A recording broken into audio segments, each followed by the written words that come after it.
And good morning, everybody, and welcome to the first DUPR Collegiate Super Regional of the fall semester. And greetings from Port St. Lucie, Florida, and the Pickleball Club at Port St. Lucie West. John Razor alongside Derek Craig, founder and former top player for Virginia Tech Club Pickleball. Derek, good morning. We are coming in hot this morning. We have a battle for the bid on our show court here at the Pickleball Club. Kennesaw State, Georgia Tech, winner to nationals, and this matchup is one that we've been watching through warm-ups here this morning and should be a provocative one. Yeah, good morning to you too, John. We're on the roster day, and man, there are some good players here. There definitely are, including Luke Cardenuto. You were just chatting with him. I had to drag you away to put the headset on because an interesting story in his own right. We'll see him in men's doubles, but first we're going to see women's doubles. And the Georgia Tech women were very quick to point out, look, we're brand new to this tournament scene. This is our first tournament. I think it's an accomplishment the way they've already played this weekend, and this would be a huge accomplishment if they're able to win this team matchup this morning. That's absolutely right. And DUPR, the stats company, they're giving us some stats. Who has the likelihood to win this match, and they're giving us an 80% chance that Kennesaw will win. So we'll see if that's accurate.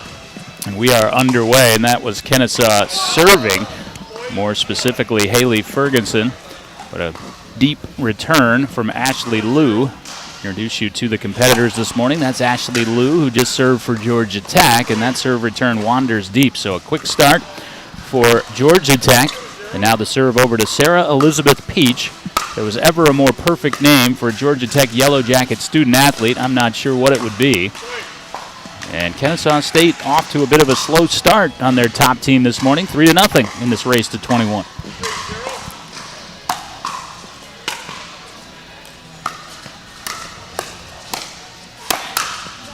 And you saw the disgust from Haley Ferguson. She popped that up and just took the medicine as Ashley Liu swinging away.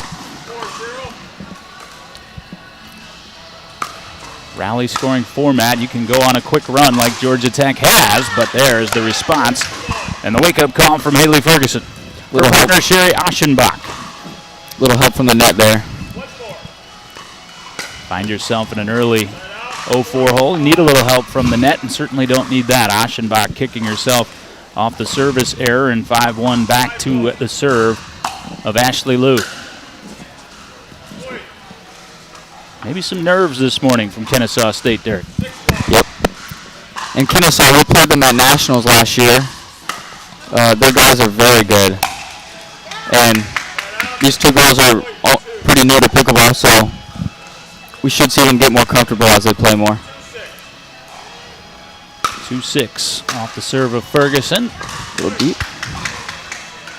And Peach sends it a bit long. As I mentioned, Georgia Tech, really new to the scene.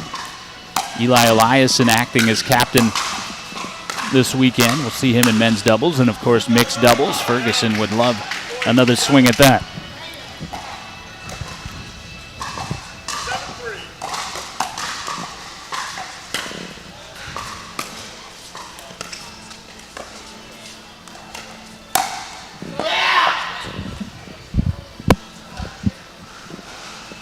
Really haven't gotten into any point structure. That grazed the top of the paddle of Aschenbach, although you saw it sail long. Mm-hmm. We heard the clip here inside the Pickleball Club. And the way we see this, Derek, you mentioned the DUPR rating and the percentage chance for Kennesaw State to win this match at 80%. I think the way that the metric sees it is men dominant for Kennesaw State come down to mixed. Yeah, absolutely.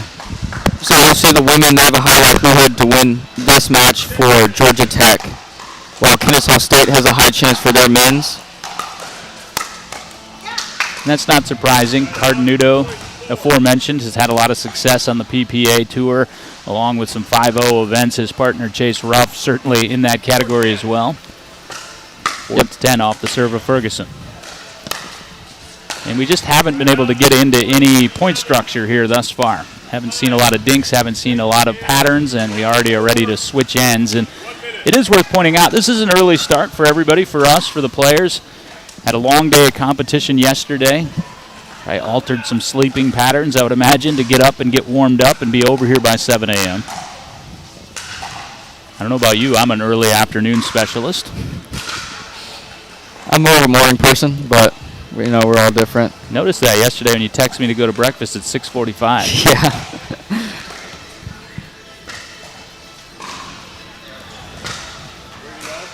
See Keith Lazar. You got Laser and a Lazar in this match. Keith Lazar serving as the head referee for this DUPR Florida Super Regional. Super polite gentleman. Good working with him thus far. Of course, great working with Jacob Smith, Bennett, and his entire team. A little more help from the tape for Lou, and Kennesaw State could use that help as they trail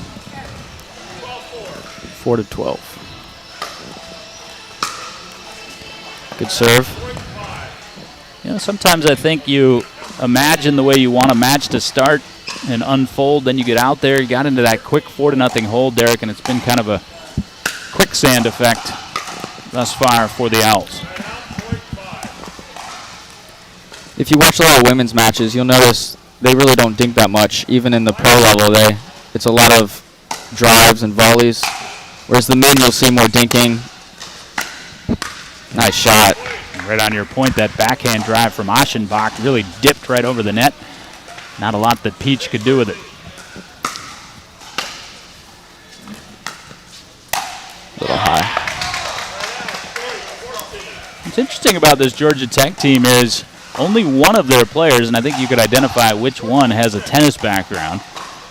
That is Ashley Liu. Neither of the men we'll see in the matchup coming tennis background, and Peach, who was short on that volley attempt, also does not have that tennis experience.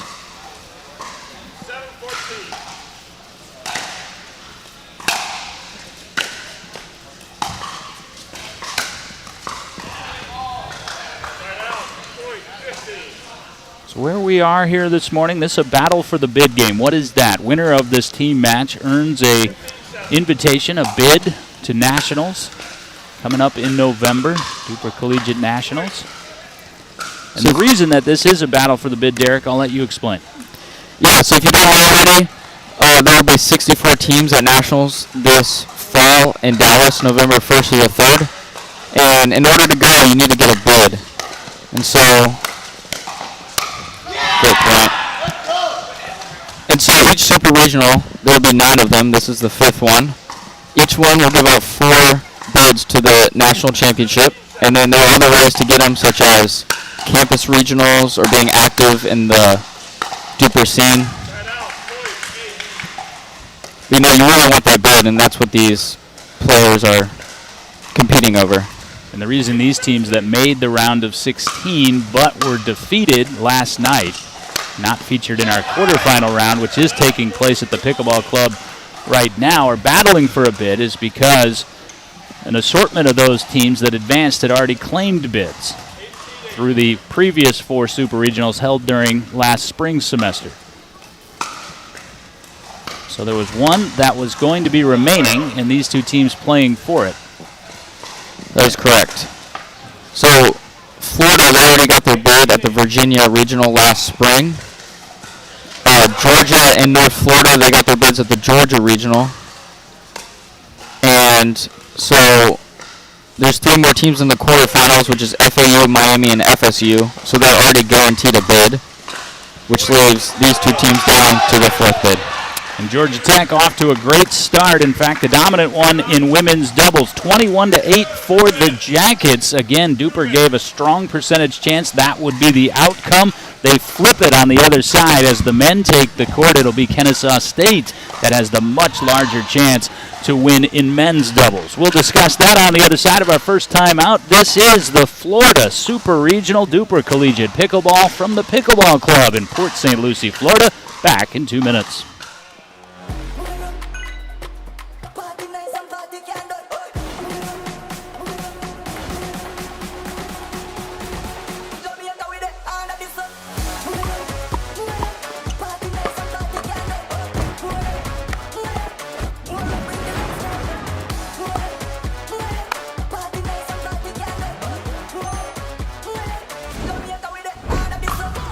What's your DUPR?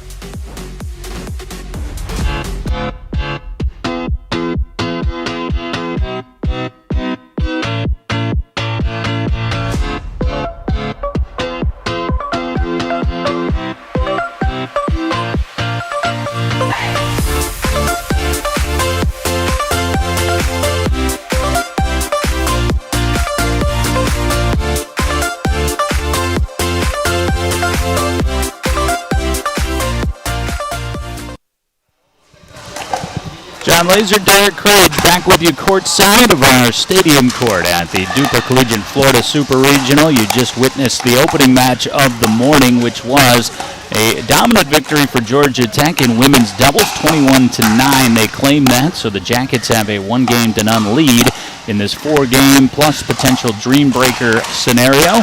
And you look out on the court and see our 4 male competitors, and you also see that the DUPR metric and the rating system favors Kennesaw State heavily in this men's match. It'll be Chase Ruff, Luke Cardenuto for Kennesaw State against Jake Cornwall and Eli Eliason for Georgia Tech. And Derek, outline why we also agree with that metric, that it is Kennesaw State who should have an advantage in this matchup. Yeah, so Chase and Luke, both 5+ players. They played multiple PPA and APP FIBA events and have medaled.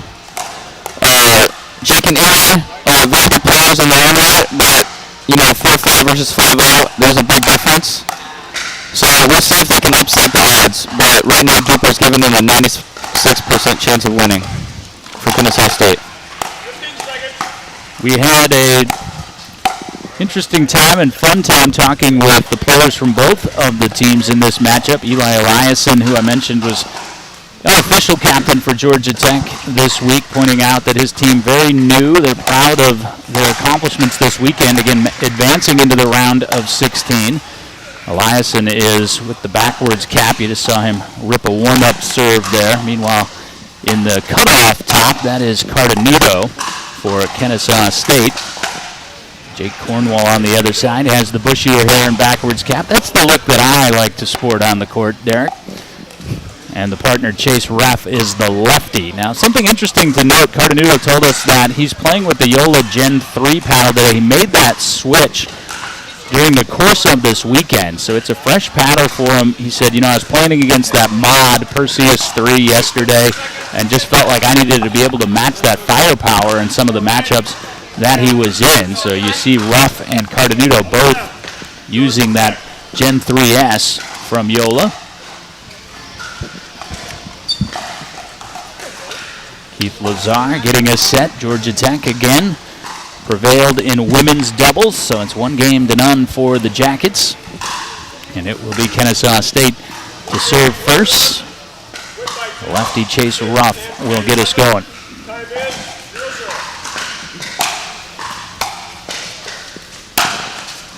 There's that paddle. Yeah, that exploded up into the body of Eliason.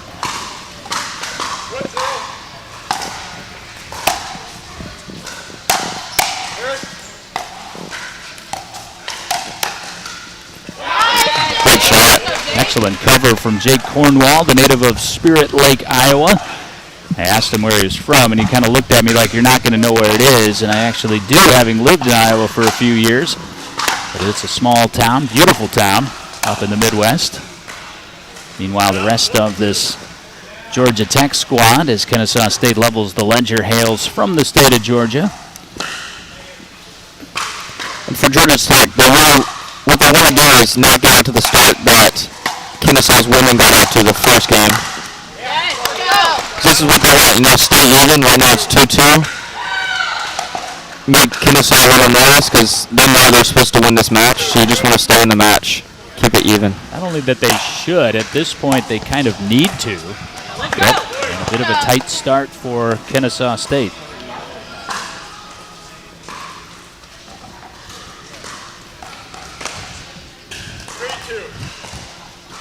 3-2 for the Jackets.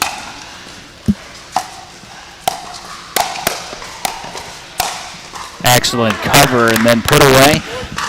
Didn't go full power, did Chase Ruff. Eliason had the high ball off the backhand, but Derek, we've all felt that feeling. Struck it right into his opponent's paddle. Yep. Sometimes you do everything right and your opponent just gets it back. Got the side out again, quickly back to Georgia Tech. Cardenudo saw a little frustrated with that two-handed effort. He has an interesting background, a baseball background. Played collegiately at a couple of different places, but Kennesaw State being one of them. Kennesaw State has a phenomenal baseball program. Asked him what position he was. He didn't say pitcher, he said closer. And that's because in baseball, closer is a whole different deal, a whole different mentality. And that one in on the body of Cornwall, although it was going to sail to the back wall.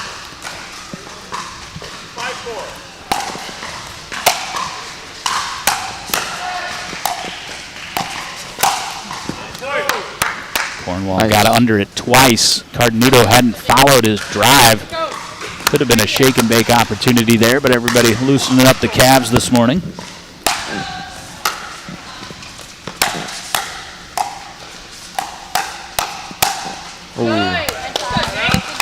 You see the body language on the reaction from Cardenudo there.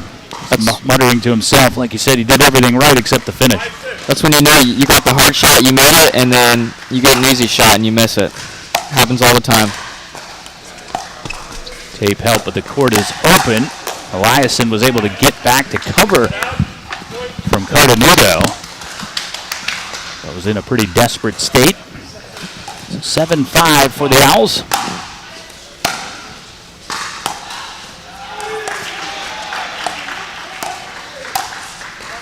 Just about to say our first prolonged dink rally, but that was short-lived. Right now, Kennesaw is just doing a great job of getting to the net, putting pressure on their opponents, making them pop it up, and then finishing.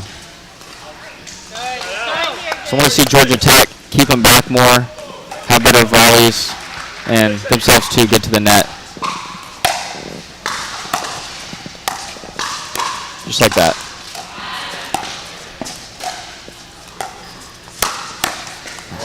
And we've seen Cornwall, I think, Derek, maybe a little nerves on this show court this morning, kind of popping up those dinks. I would imagine that are pretty elementary for them in drilling. Absolutely. Great block there. Yeah, it was. There's a good dink. Nice. Good dink from Cornwall there, and a better result as well.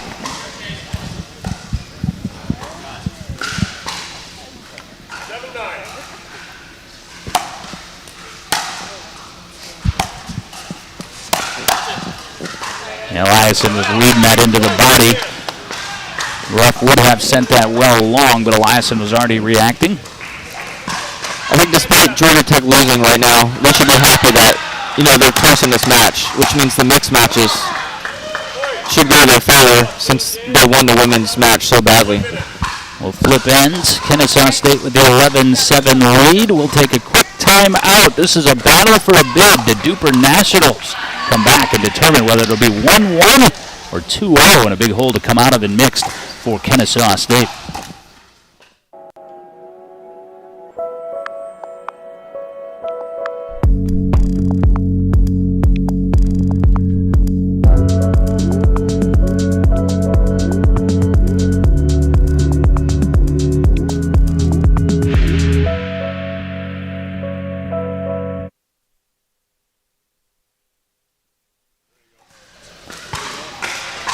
Seven on the changeover. Luke Cardenudo Bouncing the ball off his Yola Gen 3, ready to try to build to this Kennesaw State lead. Kind of a short arm finish. The changeup. Cardenuto laughing, said, put that away with my wrist. Eliason laughing too. Thought that was going to be coming with much more pace than it did. And Cornwall reacts and says, I can do that too. Patty cake finish on the other end for Georgia Tech. A lot of friendly looks and expressions in this match. Saw the two teams mingling together this morning, warming up on the same court. Love that spirit, of course. DUPR Collegiate Pickleball. That was a nifty shot there from the tennis veteran Chase Ruff. Both Atlanta-based teams, right? Yep, Kennesaw just a little bit north of Atlanta. Georgia Tech located right there in uptown Atlanta. The Flats.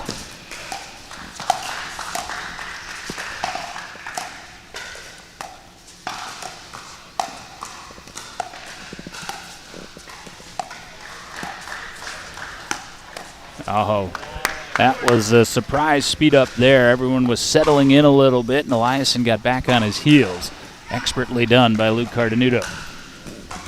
I want to see Eliason speed it up more because Kennesaw gave him some high balls, and he didn't do much. Nice shake and bake again. Yeah, shake and bake. And I mentioned that Cardenuto was a pitcher in baseball, and a high-quality one is a timeout taken by Georgia Tech. We'll keep it here at the Pickleball Club of Port St. Lucie, and reference that because pitchers have that just natural put-away swing. It's the same motion on that overhead as a pitch. Played with some other professional baseball players that have transitioned to pickleball. The overhead is not the shot that they struggle with, and you can certainly see that's not the case for Cardenuto. Interesting how tennis, of course, blends in athleticism of some other sports. Saw a high-level player in Jordan Kinney last week that had a swimming background. So you see players from all different competitive athletic backgrounds making their way into pickleball. And that blend of styles I find to be very unique. And Kennesaw State, a little slow start in this match, DK, but now sauntering out to the 15-8 lead, and that's a tough hole, particularly in rally scoring. That's right. Make it 16-8. Although with the score freeze, anything can happen. As we saw at the individual nationals, UVA was down or up 20-11, and then to Indiana, and Indiana came back and won it. Yeah, they did. That was the mixed doubles championship match at the Pickle Lodge in Cincinnati. Beautiful facility, as is this pickleball club, newly minted here in Port St. Lucie, Florida. Really love what they've done with this facility. You're looking at what is court 12 normally, our center court for the weekend, but behind us, a splendid viewing mezzanine. They've got food and beverage options on both levels. Immaculate pro shop, and they've been more than hospitable for us this weekend. Appreciate that. It's going to be fun the next few weeks. We'll be with you for all 5 of the super regionals. Going to be seeing some of... Oh, what a battle there. Eliason and Cardenuto. Ball just springing off those Yolas. I really like what Eliason did there, though. He sped up the ball, got into a volley exchange. I think if he does that more, he'll win more of those points. That's so quick, that swat. It's a forehand with a backhand motion. 19-10, Kennesaw State closing in on evening up this morning opening battle for a bid. Just a bit long. Ruff let that wander just a bit deep. So, game point here to come off the serve of Chase Ruff. That is on the baseline.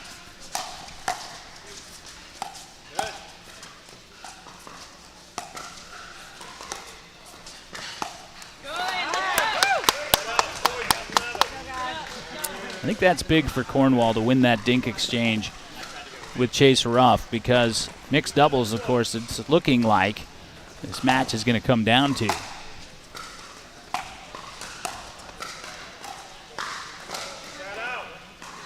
I was about to say you want to go in with a positive thought on the forehand, but dumped the following one.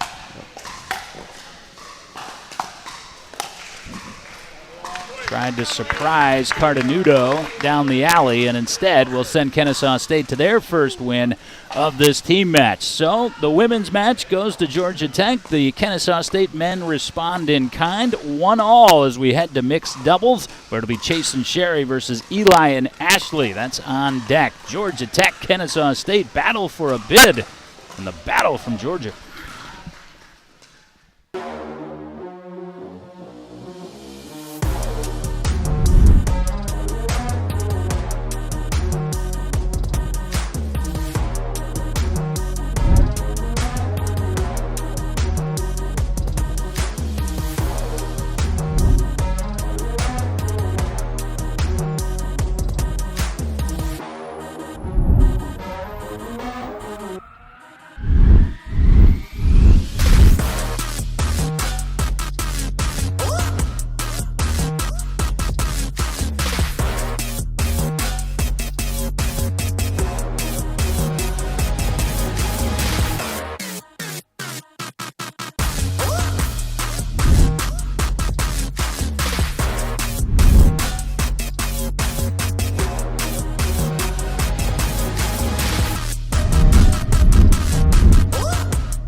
John Laser, Derek Crage, back with you from the Pickleball Club of Port St. Lucie West. And we've had a beautiful weekend here. That we includes executive producer Cam Meeks, seated just to my right and running the Good Ship Performance Productions. It is our honor to be with you for this first of 5 consecutive DUPR Collegiate Super Regionals. And right there on your screen, you see the matchup we've got coming up. Mixed doubles 1 for Kennesaw State. Chase Ruff, Sherry Aschenbach for Georgia Tech. Eli Eliason and Ashley Liu. DUPR favors Kennesaw State in this matchup. 73% chance to win, but worth noting, we don't have it on the screen, DUPR also feels there's a 55% chance that this match will head to a dream breaker, Derek, which means it feels Kennesaw State has the advantage here and potentially flip that script in the second mixed. Again, a reminder that Kennesaw State coming in predicting 80% chance that the Owls would earn that bid to nationals. Women won to start for Georgia Tech. Men responded for Kennesaw State. And Keith Lazar looks in our direction, our head referee, and says we are ready to go, and indeed we are. Again, a quick note, following this, we'll have both semifinals and then the finals from this Florida Super Regional. And I was just about to say prior to that timeout, Derek, that you and I are looking forward to the next stop as well. It's up in our home state of Virginia at Virginia Beach, and a big weekend ahead. DUPR Collegiate Pickleball, MLP, the PPA Tour, all coming to the beach. And you'll be competing in that with your partner Tim Cass, along with commentating. We call that the double dip in the business. Yeah, that'll be a great tournament next weekend. Same time, same place here on the DUPR YouTube channel. We'll be streaming that. There's some very good teams in the Virginia area, and there's 4 bids to give out there. So a lot of teams will be there wanting to get those bids. That'll be at Pickleball Virginia Beach. Big weekend for them. And a tape tickler to start from Ashley Liu for Georgia Tech. So a quick side out. That was Ruff, who had served for Kennesaw State. So underway in mixed 1. You hear the balls popping throughout the Pickleball Club. It was lively in here yesterday. Oh, Ruff climbed the ladder there. Liu was just fighting for survival. Ultimately snuffed out. 1 apiece, Aschenbacher to serve. Aschenbach, excuse me. That sails long on Ruff. As we saw from the women's match, Georgia Tech has an advantage on the women, so we're probably going to see Chase step in, try to drive a lot, put himself in the match as much as he can, just like that. Straight ahead dinking. Ruff interjected, and Liu had the perfect revenge as Ruff came over the majority of the court, and Liu snapped it with the forehand cross. Yeah, that's exactly what she needs to do. When you see the male come over and try to drive at you, just hit it to the opposite side of the court.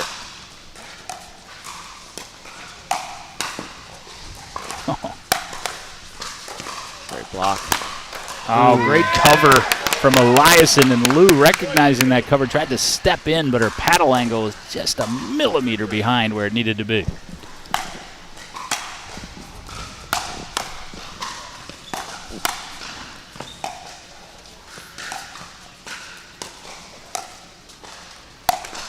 Would have liked to see Aschenbach step in and rip that one, wouldn't you? When you get a high ball like that, the last thing you want to do is take a step back. Aschenbach, post-grad student, exercise physiology. She's from Columbus, Georgia, native, about an hour from Atlanta, northwest. Then again, Kennesaw State, about 30 minutes up there as well, so not too far from her hometown for her graduate degree. Played college tennis, did Aschenbach. I like the way Eliason's played thus far in this match. Yep, he's just staying within himself, being consistent. Keeping Chase honest over there. Probably going out, but hit it. Swing from Ashley Liu. Well, I like the way Eliason's setting himself up. When the return is to Ruff, he just digs in, bends the knees, and knows it's coming with some pace.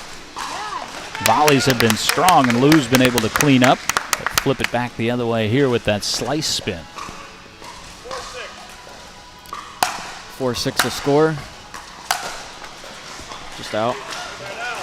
And Ruff going for a little bit too much, and you could see him throw his hands up in exasperation, saying the middle was open. What are you doing?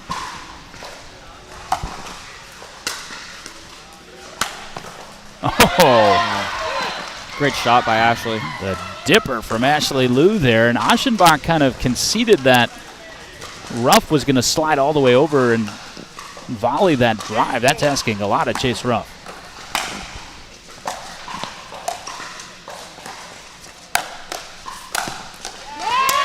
Eliason, like I said, is in high alert for the speed ups, but because of that, he's hitting a few out balls.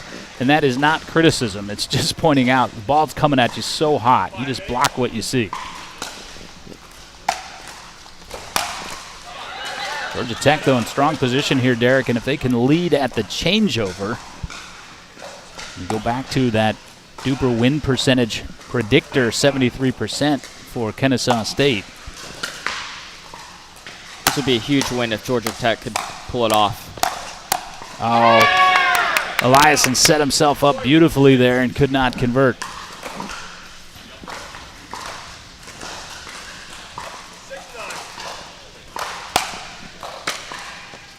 Great serve. Yeah, phenomenal serve from Ruff. And you've seen him walking in some semicircles, trying to get himself together.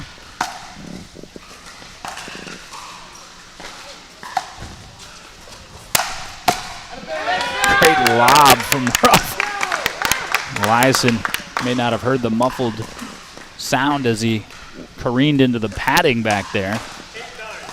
If you notice, Georgia Tech is returning all their balls to Ruff because you want to keep them back. If you return the ball to Sherry, then she'll make a drop.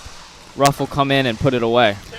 Yeah, I see that mistake made all the time in amateur pickleball, that you think, hey, we're going to return it to the female player. It's going to be a softer drop, as you mentioned, and that allows the male player to just crash in hard, and oftentimes the female player is the better at the drop anyway.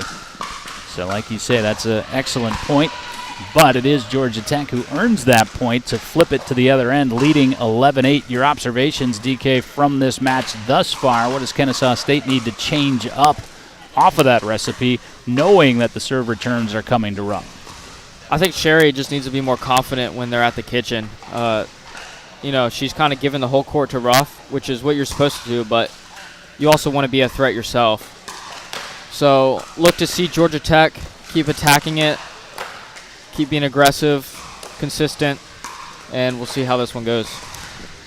So Ruff and Aschenbach trailing 8-11 off the serve of Eli Eliason. Again, Ruff is a pedigreed player, 22-year-old from Lilbrun, management major and a senior at Kennesaw State. He did a lot on the PPA.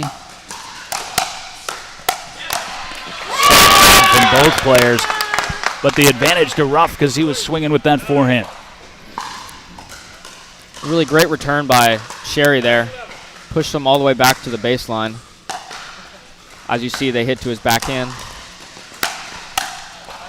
Great drive. Too much swing from Ashley Liu right there, and that's the tennis instinct. A little shorter, more compact to the ball, and here's a quick response from Kennesaw State off the changeover. 3 rapid points to even it up at 11-all. Georgia Tech may want to take a timeout if they lose another one here. But they won't. I think you were right, though. They needed that point. 12-11 back to the Jackets. Again, this match is even at a game apiece. Women's doubles went to Georgia Tech. Men's doubles to Kennesaw State.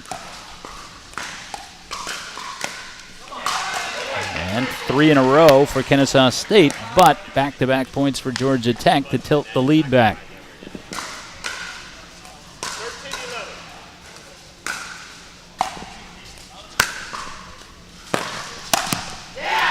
14-11, and that's precisely what you were talking about. Aschenbach had slid all the way over to the fence line, and Ruff had to get a little too wide. Absolutely.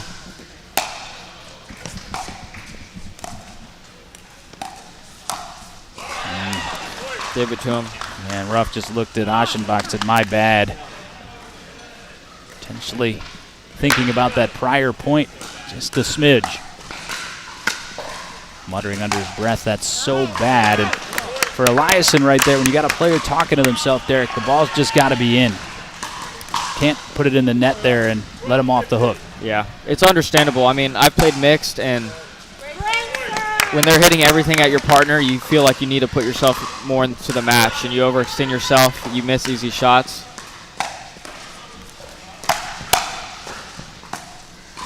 Great drop. Yeah, Eliason, little indecision right on the strike and popped it up into the danger zone for Chase Rupp. And this has been a pendulum swing back and forth since we've switched ends. 3 for Kennesaw, 4 for Georgia Tech, 3 back for Kennesaw, make it 4, and we're square at 15. And that serve is a weapon for Chase Rupp. And the timeout receiver. So you got what you were predicting a moment ago. If it went to a 4th point on that run, Georgia Tech would take a timeout, and that's precisely what has happened. We'll keep it here. The we again, John Laser, Derek Craig, your commentators today. Cam Meeks is our executive producer. 15 all. This is a battle for a bid to Nationals, DUPR Collegiate Nationals. And again, the reason for that is FAU, Miami, and FSU, and we'll see some combination of those teams in the semifinal round, you'd have to imagine. Claimed 3 bids by making it to the quarterfinals, which are being contested right now on the adjacent courts here at the Pickleball Club. And the one remaining bid of the 4 available goes to the winner of this match, Kennesaw State and Georgia Tech, and that's because Florida, from the Virginia Super Regional, hosted at Performance Pickleball in Richmond, earned a bid last spring. UGA earned one in the Georgia Super Regional. That's Georgia, of course, and North Florida also earned a bid at that Georgia Super Regional. Those Super Regionals back in March and April, respectively.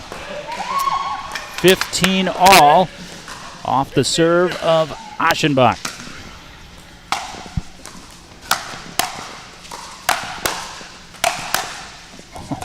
What a reset. Oh, Eliason couldn't believe it, but that was some extraordinary paddle work on that reset. 2 swinging chances to finish for Ruff. 5 in a row for the Owls. What a shot. Yeah. That was in. And Eliason, I think, made the right decision to let it go. The flailing volley would have more than likely been popped up anyway. 6 in a row to 17-15.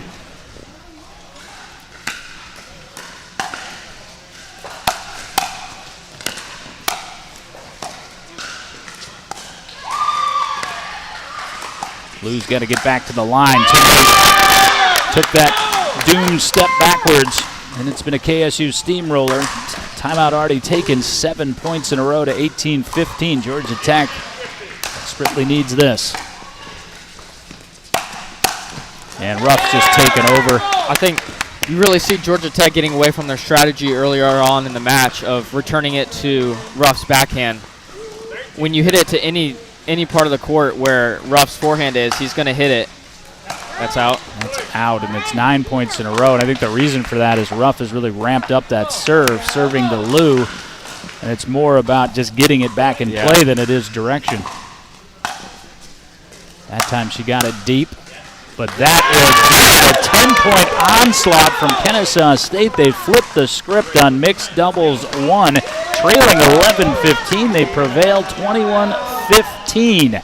And now, if Luke Cardenito and Haley can prevail in mixed doubles 2, it will be a bid to nationals for Kennesaw State. Georgia Tech will be looking to force the Dream Breaker. Drama early in the morning in the Sunshine State.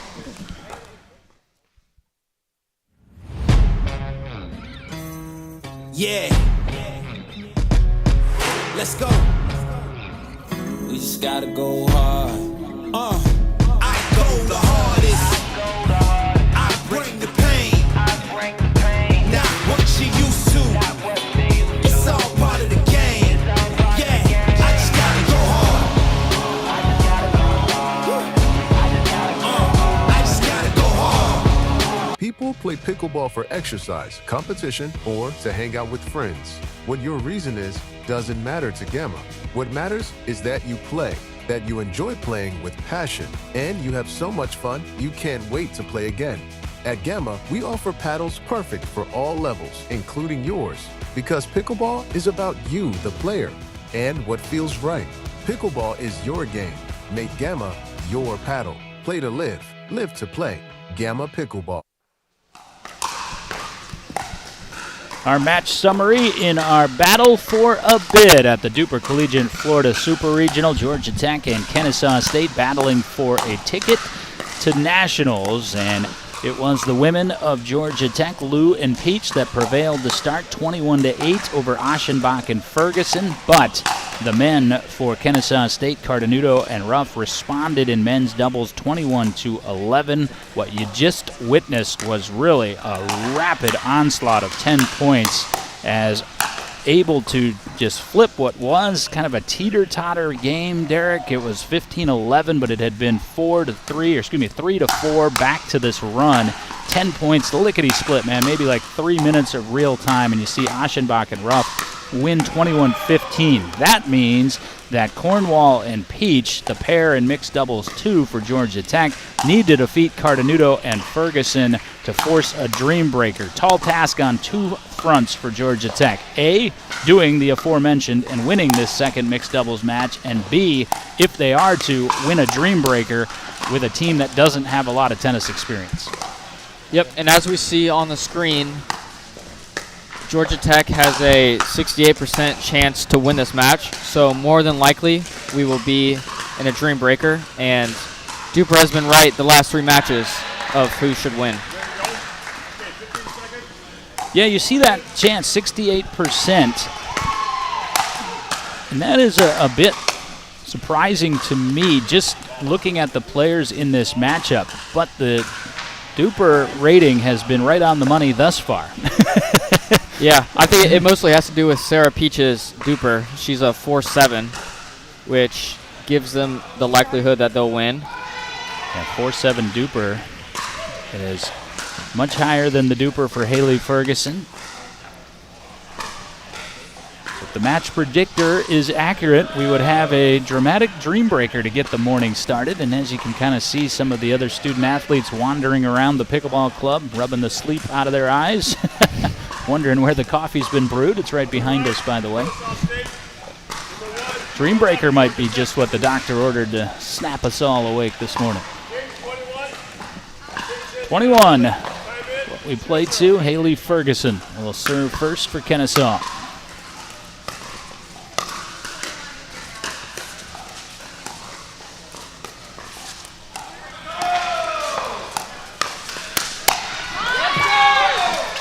Opening point to Kennesaw State. And what I'm interesting to see here, Derek, is Cornwall on the left side. He played the right in men's doubles. I feel like he is a stronger left side player. One apiece. And the reason I say that is because you could see, and the reason I can identify it is because I have the same affliction. That forehand dink was giving him problems on the right side. Won't need to hit that shot, much of it all on the left.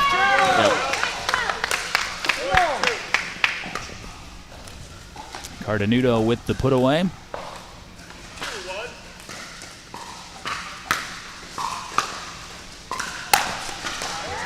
Cardenudo firing away with that Yola Gen 3 right into the right shoulder of Jake Cornwall.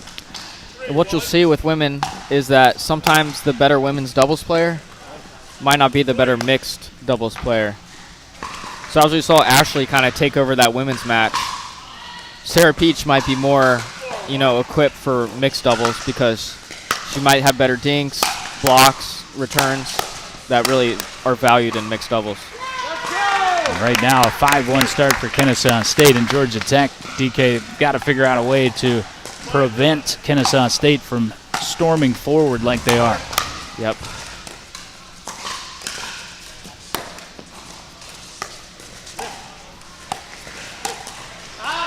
It's been a hyper-aggressive approach thus far for Kennesaw and has been effective, but Cardenudo went for a bit too much there. Now, in his defense, had he pulled that off, that would have made our highlight reel. See that hatchet slice forehand volley. Gaining favor in pickleball, Derek. You never saw that up until a few months ago. Now I see a lot of players, just like the Tui on the backhand roll dink. Help from the net. Started prevailing a few months ago. That forehand slice volley is really starting to permeate pickleball. Like all sports, it's a copycat industry. 7-2, Georgia Tech needs a spark. They get it.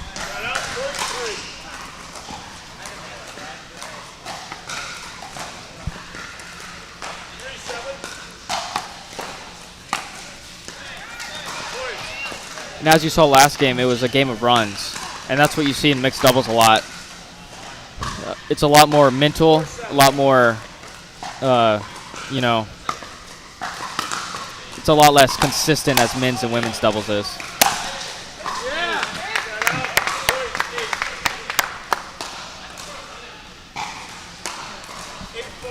8-4.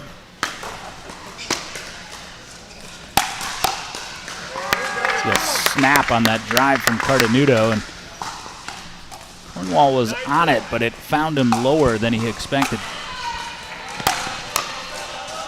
Ditto for Peach.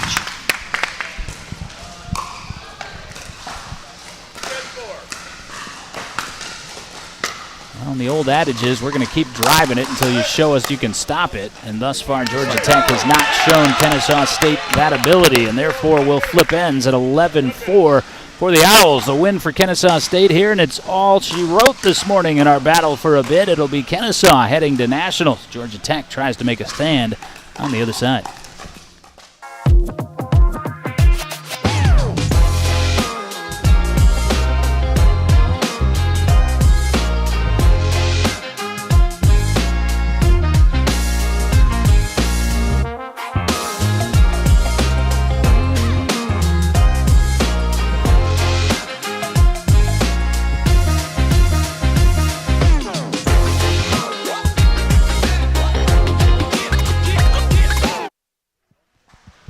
Keith Lazar, our head referee for the weekend. Florida DUPR Collegiate Super Regional from the Pickleball Club at Port St. Lucie West. 11-4 for Luke Cardenudo and Haley Ferguson. And Keith Lazar saying, let me recall the score, get us situated. You get this a lot, DK, players that have not been on a broadcast court before. They're used to looking to the referee for their instructions as to when to start. You saw Cardenudo got there quicker. He realized he actually had to look over to us for when we came out of the break. Yep. Much better volley from Cornwall there and a better result. See, do less. Block it back. 5-12.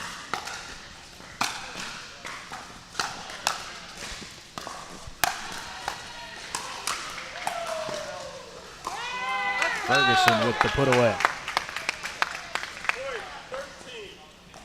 And Cardenudo was talking to me earlier about Ferguson, how her DUPR might be a little underrated. And I think you can see that in this match. She's not overwhelmed. She's very consistent. Something you see more of at a 4-0 plus DUPR than a 3-7. And now just making it easy on Kennesaw State with return errors and a timeout taken by Georgia Tech, trailing 15-5. And yeah, I think your point's a valid one right now as these younger players continue to get match results in to those DUPR ratings, and that's why these super regionals are such a wonderful experience. So many high-quality opponents in one place. As I was mentioning earlier, the next stop on the tour, Virginia Beach. We'll be back with you broadcasting the Virginia Super Regional from Pickleball Virginia Beach next Sunday, a week from today. Same air time for our live cast. And the week after, we're leaving Derek behind and heading to Las Vegas. Henderson, actually. But your doubles partner, who you'll be playing with this week, will sub in as my broadcast partner, Tim Cass. Hopefully wearing a gold medal from PPA. And more on Ferguson's DUPR. DUPR just came out with a likelihood that a DUPR score is accurate based on how many matches you've input. Oh. That almost nicked Cardenudo as he was up in the kitchen. So DUPR says Ferguson has a 39% accuracy rate, which means she hasn't had enough matches to really get an accurate score. I think that's what you see here. That reliability score, they call that. DUPR constantly innovating with the rating system. You see a number of those innovations on display on the production this weekend and throughout our 5-weekend tour. So what's fun about pickleball right now, it just continues to get better and better and better. That reliability score, for example, mine is a 98, which is because we play a lot of tournaments. I would imagine yours is too. 100, yep. Yep. Well, wait a minute, now I feel bad about my 98.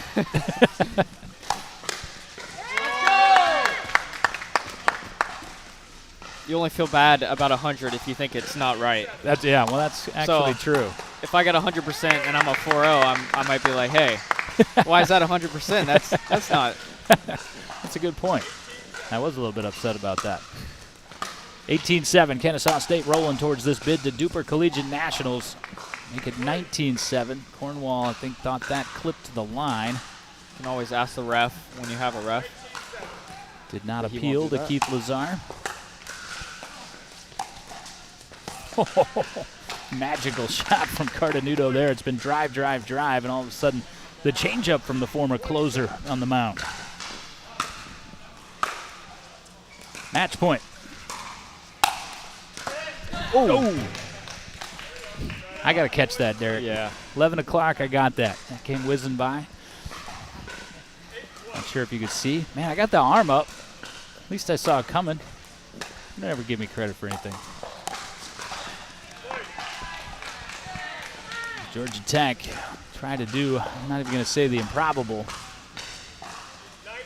This would be a miraculous comeback at this point. 9-20. We've seen it happen, though, with the score freeze. Good angle there.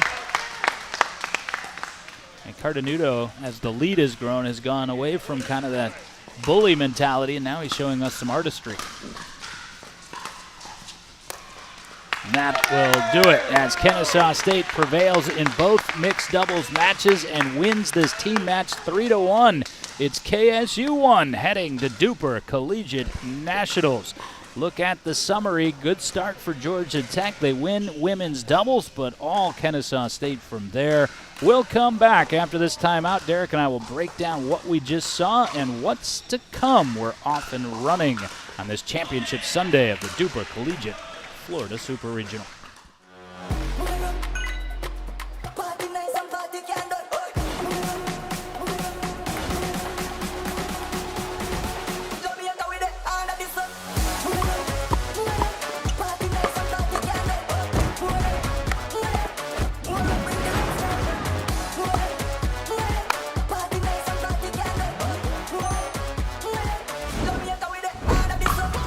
What's your DUPR?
And you see the Kennesaw State Owls, they've got that bid to nationals and posing with it proudly once they got it turned right side up with the help of Derek Crage. They didn't need any help, though, this morning as we take a look at our match summary. Georgia Tech off to the strong start. Lou and Peach prevailed 21-8, but then Kennesaw State swept men's doubles and both mixed doubles matches. Cartenuto and Ruff prevail over Cornwall and Eliason. Aschenbach and Ruff over Eliason and Lou.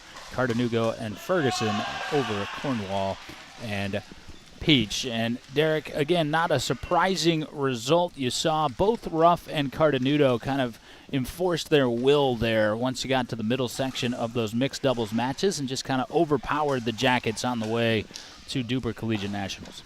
That's absolutely right.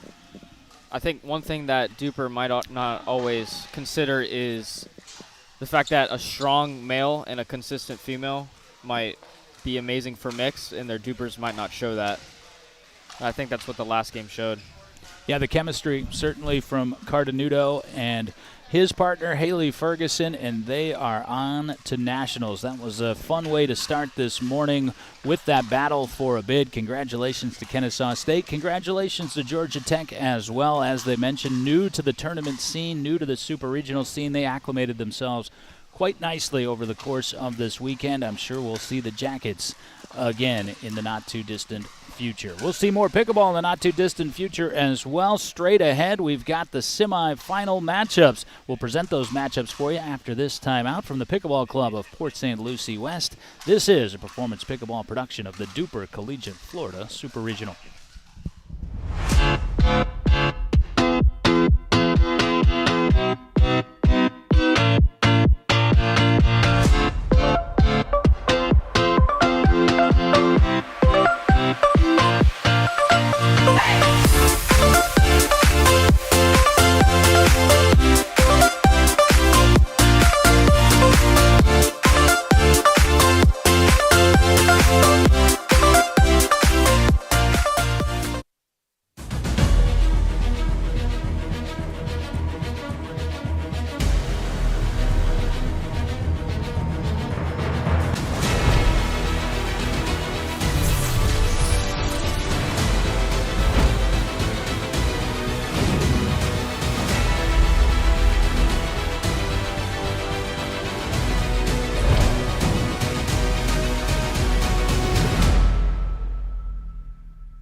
People play pickleball for exercise, competition, or to hang out with friends. What your reason is doesn't matter to Gamma.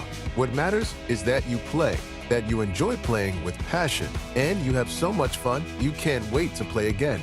At Gamma, we offer paddles perfect for all levels, including yours, because pickleball is about you, the player, and what feels right. Pickleball is your game. Make Gamma your paddle. Play to live, live to play. Gamma Pickleball.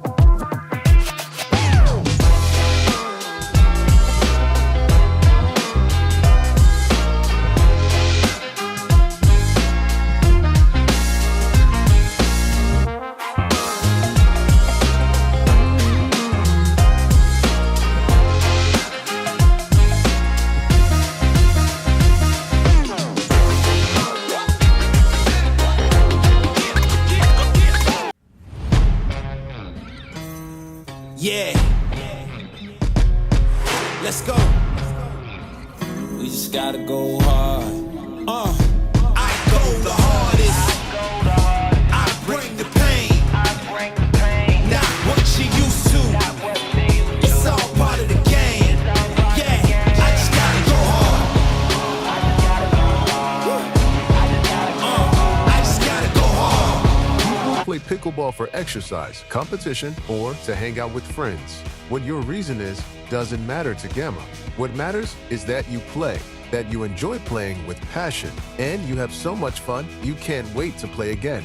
At Gamma, we offer paddles perfect for all levels, including yours, because pickleball is about you, the player, and what feels right. Pickleball is your game. Make Gamma your paddle. Play to live, live to play. Gamma Pickleball.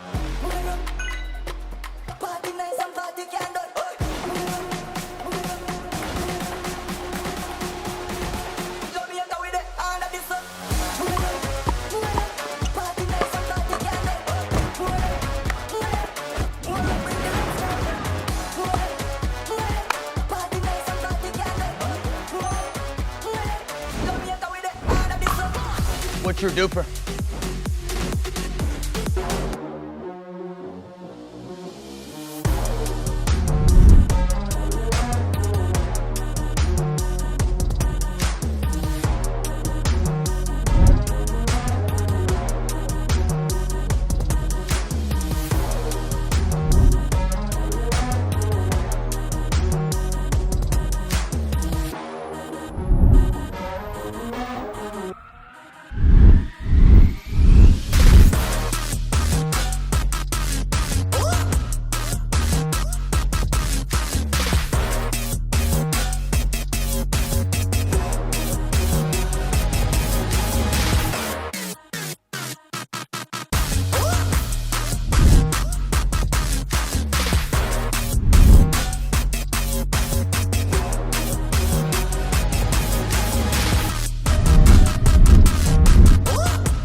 Our battle for a bid to nationals has been decided, and it is Kennesaw State that will receive that bid, which you just witnessed as they prevail in men's doubles. Both mixed doubles matches win the team match 3-1 here at the Pickleball Club of Port St. Lucie, and this is a live cast, so you get a live update. What we're waiting for as you look at a vacant center court here, court 12 in this spectacular newly minted complex, is first semifinal. But, Derek Crage, we may get a Dream Breaker moved over to our show court prior to that, as the quarterfinals are happening right now throughout the facility. We've got Florida Atlantic University taking on Florida 3, and Florida Atlantic having their way, as we would imagine, in that match. Not going to get a Dream Breaker there, we do not believe. Looking down the bracket, though, on the bottom side, Georgia battling Florida State 1, and that right now is in Game 4. If Georgia prevails in that game, it would be a Dream Breaker that we'd move over here. The other two quarterfinals, Miami against North Florida. No surprises thus far. Florida 1 thus far is defeating Miami 2. So those semifinals we will have for you. Dream Breaker we can't promise, but we're going to step away again for just a couple of moments. We're going to wander on over to Court 8 here at the Pickleball Club and see if that Dream Breaker may become a reality. Back with you. This is our promise to you, though. If there's dramatic pickleball played in this facility, we'll bring it to you. This is a performance production of the DUPR Collegiate Florida Super Regional.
What's your duper?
Let's go.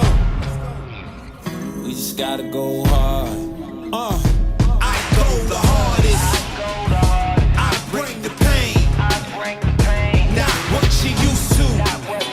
It's all part of the game. Yeah, I just gotta go hard. I just gotta go hard.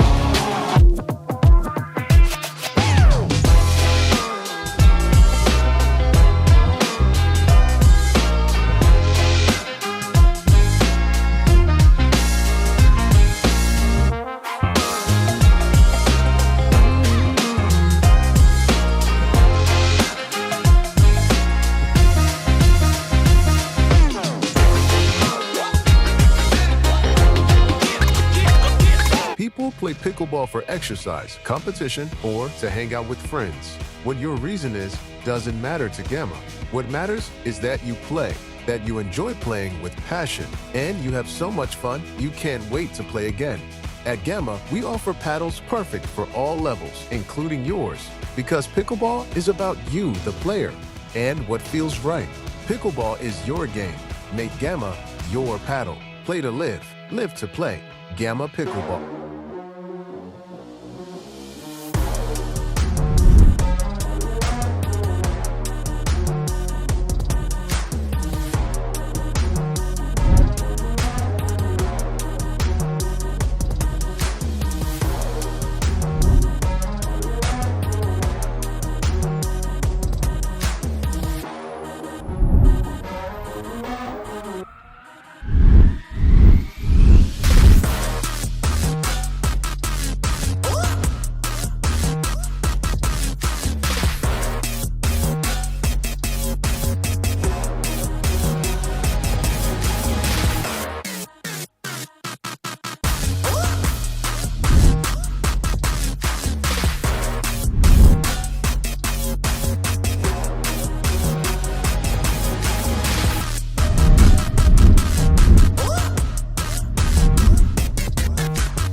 What's your duper?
Welcome back to the Pickleball Club of Port St. Lucie West, just an immaculate facility down here in Florida, host site of the DUPR Collegiate Florida Super Regional. We're back with you after a little hiatus there. Our battle for a bid won by Kennesaw State. We were awaiting the quarterfinals to conclude, and they have. And now as you look out on championship court, you see it will be Florida Atlantic University against the University of Miami in our first semifinal. We actually flipped the deck on the semifinals. This was slated to be the second semifinal, Derek, but both of these teams took care of business pretty quickly, ready to play, so they will play as we look at this FAU team. And this is a pedigreed team. 3 of the 4 play APP Next Gen. Both of their male players named Zach Card, Zach Marceau, both pedigreed players, as are their females, Ava Cavatayo and Bella Nelson. Miami, this is a team we know well from the Virginia Super Regional back in the spring. Kyle Araujo, Brian Kanzer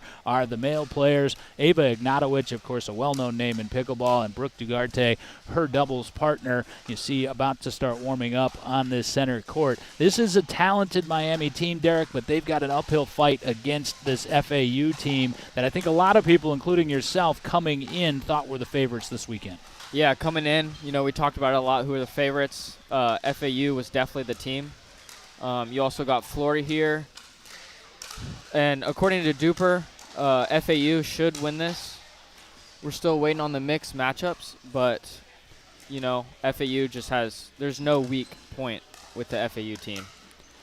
Well, we had the Owls. They prevailed in our first match, the battle for the build. That was the Kennesaw State Owls. We've got the FAU Owls and the Miami Hurricanes. Of course, the Miami athletic community is buzzing off what the football team did last night. The U might, in fact, finally be back in college football. 50-15 trouncing of South Florida. And the only reason I bring that up is because it's what I was watching in my hotel bed as I drifted off to sleep last night to get here for our early morning start at 8 a.m. So this is a matchup that we wanted to see. And speaking of college football rivalries and rivalries in general, our semifinal on deck, semifinal number 2, Sunshine State rivalry. It'll be Florida against Florida State. So we're getting down to it, down to the final 4 as you watch the ladies warm up for women's doubles. It will be Ignatowicz and Dugarte for Miami taking on Cavatayo and Nelson. After this timeout, we come back and get it started. Semifinal number 1 from the DUPR Collegiate Florida Super Regional.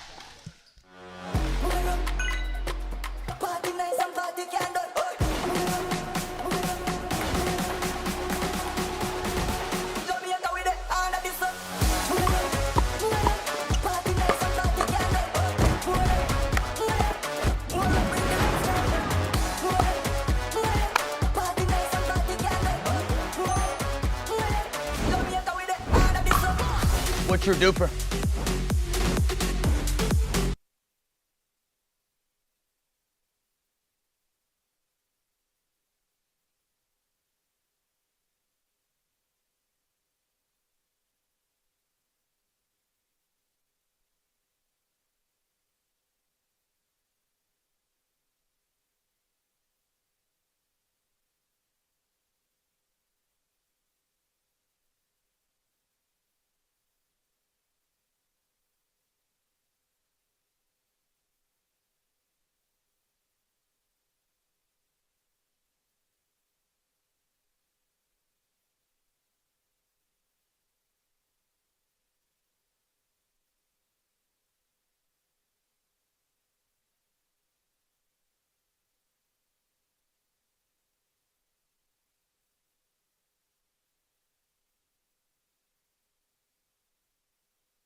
Just handed the scorecard. Miami's Kyle Araujo filling that out for the Hurricanes, so we know now how this will stack up in mixed doubles. It'll be Zach Card and Bella Nelson for FAU against Araujo and Dugarte for Miami, and then Zach Marceau and Cavatayo, Ava Cavatayo against Ava Ignatowicz and Brian Kanzer for Miami. And a lightning strike from Dugarte to get us started, and she sends that in on the body of Bella Nelson. So women's doubles to start. Quick 1-0 advantage for Miami off the serve of Ava Ignatowicz.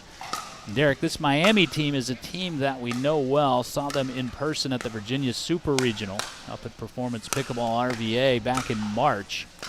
They had an opportunity to earn a bid to nationals there. They played a battle for the bid and lost to James Madison University, and were able to win one yesterday. Yep, just like what we saw an hour ago. They were in their own battle for the bid, and they ended up losing in 3 to JMU with Ryan Morneau and them over there. 3-0 lead to start out.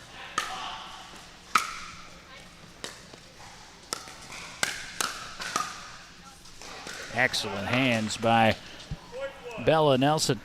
This FAU team has their bid to nationals. 3 of the 4 will be competing at DUPR Collegiate Nationals. Bella is the exception. She's on the top team APP Next Gen, so FAU will be rounding out the roster with a player that competed for them a year ago, as FAU trying to find their footing here in this women's doubles match. According to the DUPR odds, FAU has a 71% chance to win this match. So the score doesn't say that right now, but we'll see how this match goes. 4-2. Dugarte swinging away to 4-2 for women's doubles. And 72% the overall team match predictor from DUPR. I think that would be a bit more heavily slanted to the male side of this competition, and we will reinforce that when we get to men's doubles.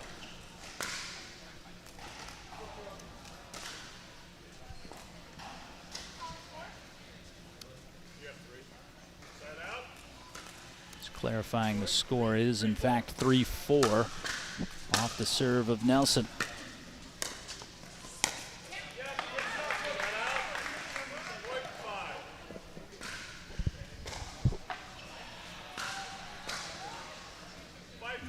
Ignatowicz bouncing around. Everybody trying to ease into these matches. You see the crowds are growing for these semifinals as teams have been eliminated from competition, sticking around, and sitting on that alley attempt was Bella Nelson. And as you said earlier, we're familiar with Miami from the Virginia Regional. Dugarte, I've watched her a little bit this weekend. I can tell she's really been drilling. She's really been getting better. Yeah, I was going to say the same thing about Brooke Dugarte. See a confidence in her body language thus far, even though it's early on in this match. Yeah, I could tell she was a little overwhelmed at the Virginia Regional because, she's playing with Ava Ignatowicz, so she's probably going to see a lot of balls. But from this match, you can already tell, she's got a good drive, just like that. Yeah, and Miami really taking it to the FAU women, and that's not something that we've seen throughout the course of this weekend. This is a confident pair in Cavatayo and Nelson. Cavatayo comes from a golf background, exercise science major, native of West Palm Beach, so didn't go far for school as that sails long on Cavatayo. 8-4 for Miami. Dugarte.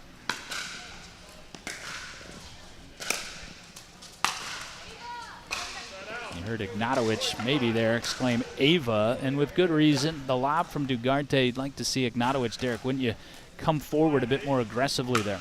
Yeah, because it puts pressure on your opponent. Now, you have a famous surname in any sport, and it comes with pressure, and I think Ava Ignatowicz probably feels that due to the success of her brother. Nonetheless, she has become a reputed player in her own right due to defensive pickleball like that, but too much Bella Nelson in the end. 6-9 off the serve of Cavatayo.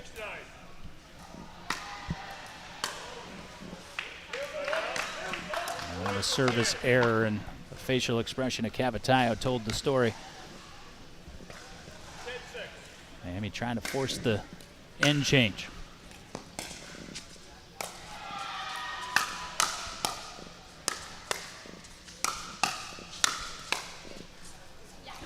Some extraordinary paddle work both ways. You saw Ignatowicz tee off on that backhand and Bella Nelson sitting on it. I don't think Ava Ignatowicz is all that accustomed to having that come back with that type of pace. And now Bella Nelson is getting rolling here in this matchup. Close to 8-10. Interesting to note, Miami has played 5 matches this weekend, and 3 of them have gone to Dream Breakers, and they have won all 3. So I'd imagine if they get to a Dream Breaker, they got the experience. Yeah, one of my distinct memories is FAU triples up on points on this side out to 9-10. One of my distinct memories from that Virginia Super Regional was Miami reacting to the lineup in a Dream Breaker and choosing to play Ignatowicz against a male opponent, and she dominated. Yep. Brooke Dugarte will force the end change and put an end to that mini run for FAU. So we'll change ends. 11-9, semifinal number 1 off and running from the Pickleball Club at Port St. Lucie West. We're right back with the conclusion of women's doubles.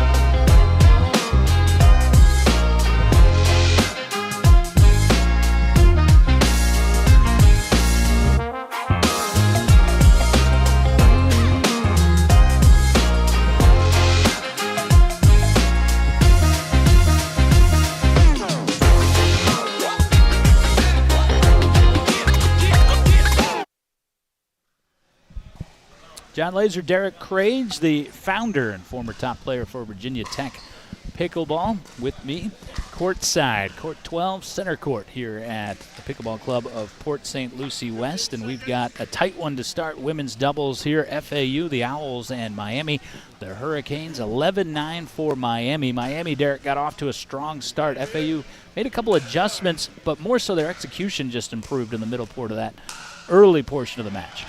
Yeah, I expect FAU to come back now. Miami got a hot start.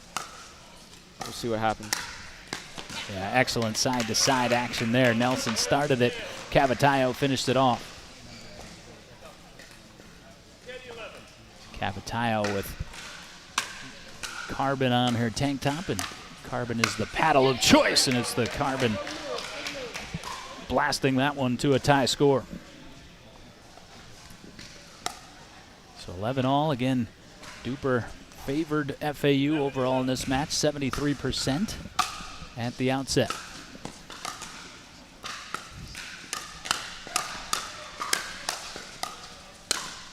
Oh, great women's point there. Good defense.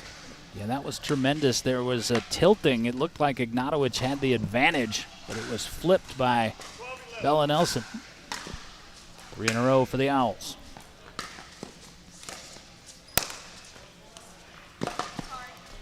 Help from the net. And help from the tape, although Ignatowicz was in a little trouble in that point to begin with, and Ignatowicz and Dugarte briefly coming together to have a discussion, dropping the last 4 points to 13-11.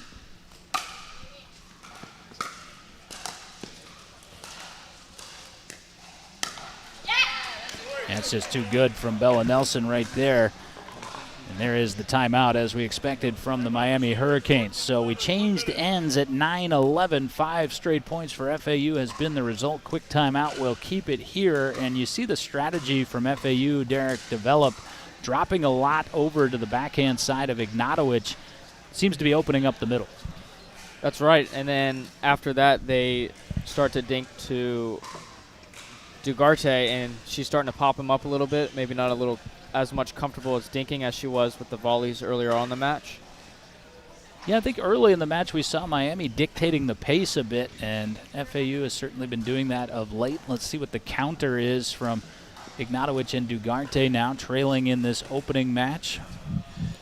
11-14 off the serve of Cavatayo. Interesting to note, FAU has not lost a single game this weekend so far. They're 17-0. They went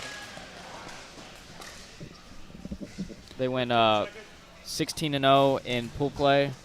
Actually, 19-0, 3-0 in the quarterfinals. So this is the start of real competition for them. And their point differential was a ridiculous plus 45. Nice. But that was the response that the Hurricanes needed there. Good setup by Ava with that ATP.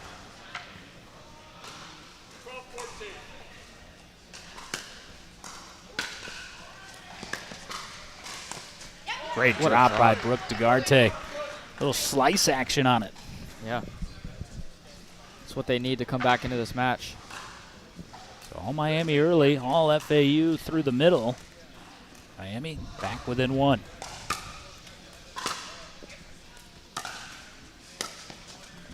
Ignatowicz a step slow and smacks the paddle into her left shoe. She hit the drop to get the pop-up, Derek, but got caught watching it. Yeah, I want to see DeGarte maybe come over and poach that ball next time. Yeah, either way would have been fine. An aggressive approach from Ignatowicz or a slide step from DeGarte. But either way, the dump drop gets it back, 14-15. Turns the favor, 16-14. Women's doubles kicking off semifinal number 1. Florida State, Florida to follow.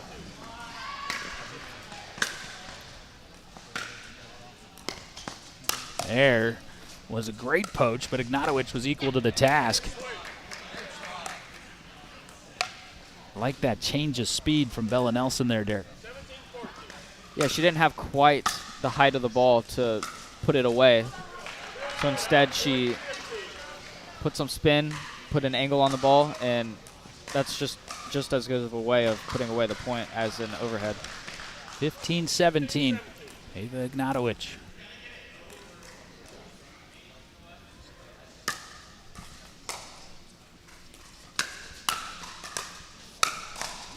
Yeah, and see DeGarte kind of slumped the shoulders there. The mistake was, again, not aggressively following that excellent drive, and she opened the door for Bella. That's absolutely right.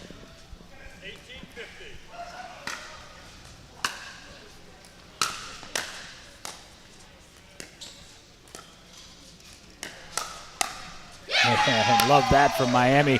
DeGarte comes right back and forces the issue. So we were talking about earlier, her speeding up the ball, you know, not being complicit and just dinking it. And then letting Ava put away the ball. And the reason we gasp is because we're hoping for the dramatic elongated points, obviously, showcase the talents of all 4 of these women.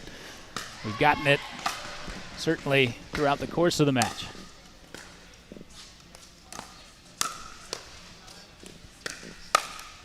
Excellent cover in the midstream there from DeGarte, but too much Cavatayo. And now game point for Florida Atlantic in 2016.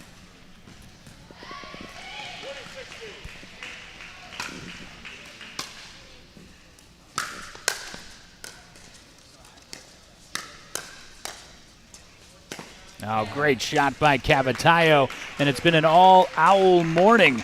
Hooting here in Port St. Lucie. Kennesaw State earns a bid to nationals. FAU earns a Game 1 win in women's doubles. 21-16 the final. The favored Owls turn the page to men's doubles. This is the DUPR Collegiate Florida Super Regional Semifinal number 1, a 1-game lead for FAU.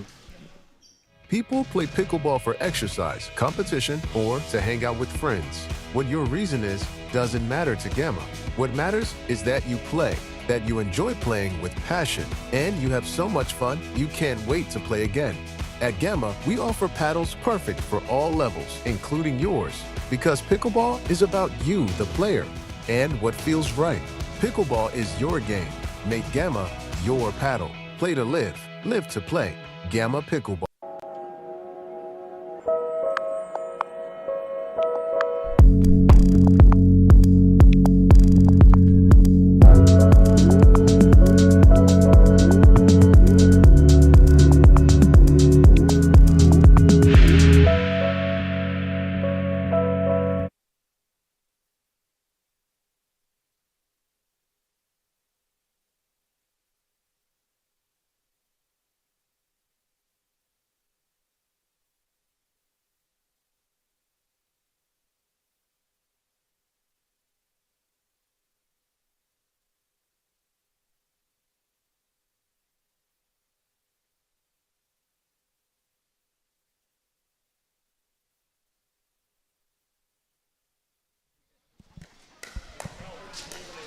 Women's doubles goes to Miami, and as we come back up here on our show court for the weekend, we have men's doubles, and you can see that DUPR feels heavy chance that it is FAU claiming men's doubles, 98%, and that's due to the pedigree of the Zacks, Card, and Marceau. Derek Crage, that's why that women's doubles match was so important. FAU won that, and as we mentioned, DUPR sees it, we see it. The men's side of this mixed format heavily favors FAU once you turn to the men. Not going to say it was a must-have in women's doubles, but it was a desperately needed. Absolutely. Even if Miami would have won that game, that DUPR still giving them a 98% chance of winning. So, you know, like you were saying, it's the men are much stronger than the women in this case when you compare FAU to Miami. Yeah, in terms of the DUPR rating and what you're matched up against, you look at Card, DUPR above 5, Marceau likewise. So we are just about set for men's doubles. We'll introduce you to the competitors. You see the white visor over there, top left of your screen. That's Kyle Araujo from Miami. Across the way from him, just hit the ball with his right hand, is Brian Kanzer. Meanwhile, for FAU, it's Zach Marceau, the native of New Jersey, in the light blue long sleeve warm-up. And his partner for men's doubles, Zach Card, right there with his back to you and the Spartus shirt on. So, got 1 minute until we kick it off here. Crank it up, maybe a better way to put it. For pickleball, again, this is semifinal number 1. Winner on to face the winner of Florida and Florida State. So we've got Miami, Florida, Florida State. It's a phenomenal 90s football troika here in Port St. Lucie. In FAU, interesting to note, they made the semis at DUPR Nationals last November, so they're a pretty established team. They ended up losing to UNC in those semifinals, and they were actually the only men's doubles team to beat Colin Schick that weekend. Yeah, it's been really interesting. You were looking back on some of those memories, how much can change in a year. We saw UNC, again, come in, play well in the spring semester, but without Colin Schick, and now you see UVA turning the page. Of course, national champions a couple of years ago. No more David Beeger, no more Lorelei Singsank, and pickleball really mirroring college athletics as a whole, where you have to build the program and you have to keep that talent pipeline going, whether that's from development or I think we're going to get to the stage of recruitment in pickleball. That's absolutely right. And you talk about recruitment. I was talking to Zach Marceau earlier, and he said one of the main reasons he came to FAU is because of their pickleball. So we're starting to see that in a lot of colleges. So maybe, you know, people start going to UVA or a Utah school just for the pickleball. Yeah, that's why some of those endorsement sponsorship deals that schools have now, such a big thing. As Card had the first crack at it, but sent it wide. And Card, if you'll watch him, he has some very good hands. That's how they were able to beat Colin Schick. I was watching that match a year ago. Speaks to this talent of this FAU team. They've got a player from Virginia, someone you know well, DJ. It's their number 3 player. Competes in open division events and pro events and is not on the roster.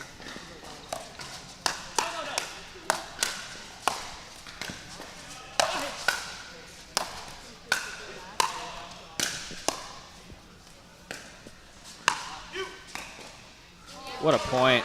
Well, that's some extraordinary pickleball from Miami. Brian Kanzer, Kyle Araujo on defense, but it kind of illustrates to you what you're up against with this FAU tandem. And Miami already coming out, playing well. You like to see that? Excellent block from Kanzer, and came off at a surprising angle for Card. Similar to women's, Miami coming out hot. Hopefully it's different from women's in that they can keep it up. But we'll see. Subtle flick roll off that Maud Perseus.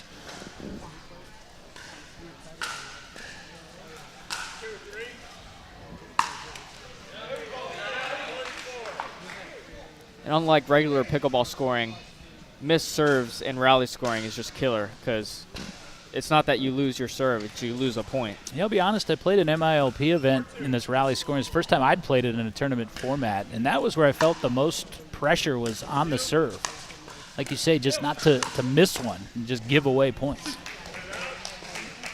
Certainly these players are much more accustomed to this scoring system competing in collegiate pickleball. 3-4 off the serve of Marceau. Araujo got a little too aggressive there. Drop wasn't attackable from Marceau. He mentioned Marceau said, how'd you go from Jersey, or we asked, how'd you go from Jersey to FAU? And he said pickleball. Going to make a run at it, and is. APP Next Gen, the collegiate circuit.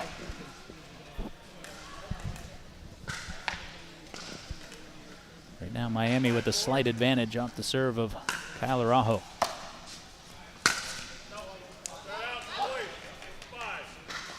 Saw Araujo's partner, Brian Kanzer, really gain a lot of confidence, I felt like, in that Virginia Super Regional back in the spring.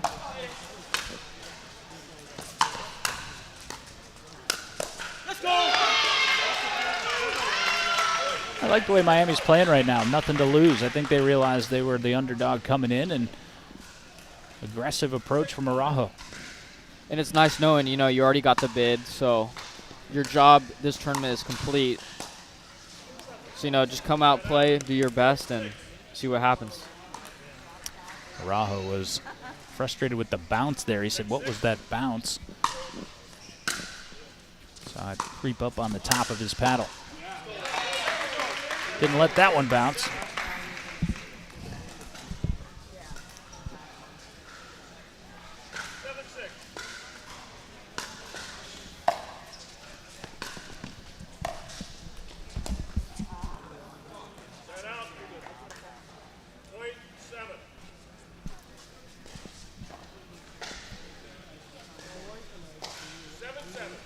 Seven is our score.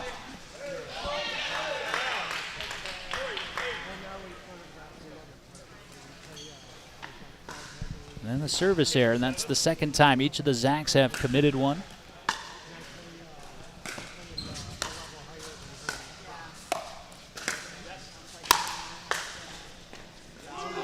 Good try. Yeah, Kanzer back into the corner there. Either piece, men's doubles. There is a philosophy of going big on the serve. Even if you miss it a couple times, you're at least, the times you don't miss it, you're being aggressive, you're putting pressure on the opponent, and you might win more points that way, even though you might lose some. Well, you see the score of 9-8 favoring the U, but also 3 of those points earned by Miami service faults.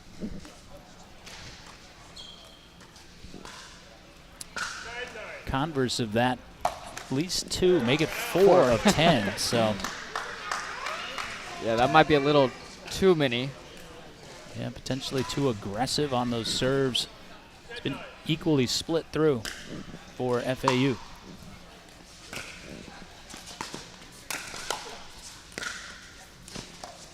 That's some nifty work by Araujo, and the Canes will have the lead on the end change. 11-9 for Miami. That was the same score we had in women's doubles. FAU came storming back. The Zacks will try to do likewise on the other side.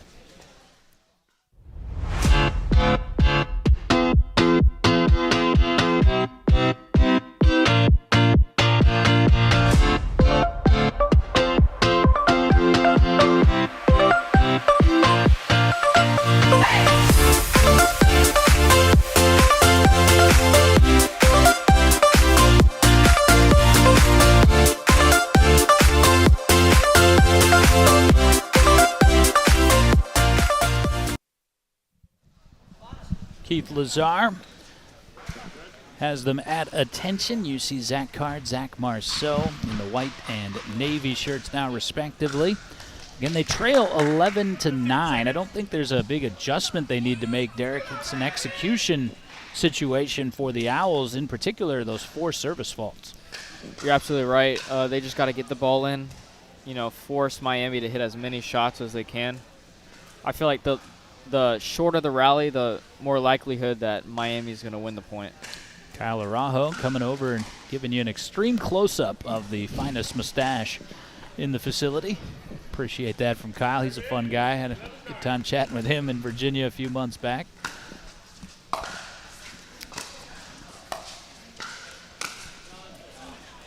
I do like that from Kyle. I noticed in the beginning when they were getting a lot of points, you know, they were just going free with the ball, speeding it up, trying to make stuff happen.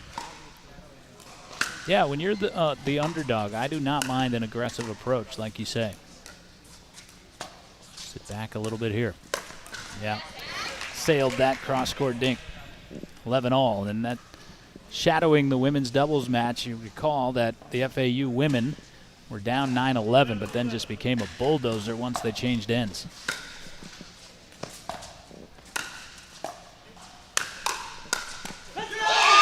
Got it on to Card twice, and that's the first time we've seen one sail up into the mezzanine. And that's what's cool about the stadium court here. It's ringed on our level, which you can see, but we've also got a second deck of seating, the balcony, as it were. Good roll from Card. Yeah, I want to see Miami get those drops in. They've missed a good amount. But FEU's made up with their missed serves, so we're even right now. Yeah, that's been the contrast. Too aggressive from Marceau. He nods his head, recognizing that. Haven't been a ton of points in which he's needed to be patient. That was one there. There's a good drop from Araujo, but Marceau had the answer. Like we said earlier, you come in, FAU has not lost a game this week.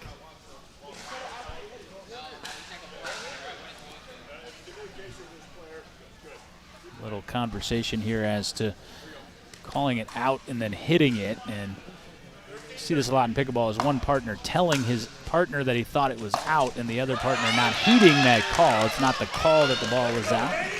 And just partner communication versus, you know, saying the ball is out. Communication versus proclamation. Keith Lazar, our head referee, was right on it, and that's exactly what he said. He said that's just player communication. Miami's probably thinking ball don't lie, though, because FEU ended up losing the next point. Got the one after, and therefore back and forth we go. 14-all, and Araujo and Kanzer right here need to be careful. This is an FAU team that Derek has correctly pointed out has not dropped a game in any medium thus far this weekend. So you might see these slow starts because they haven't had much competition so far. What a shot. Phenomenal shot from Card, kind of the look back, saying you're going to come to the forehand. And you're seeing that a lot in pickleball recently with the right side player being more aggressive. I think it's an important skill.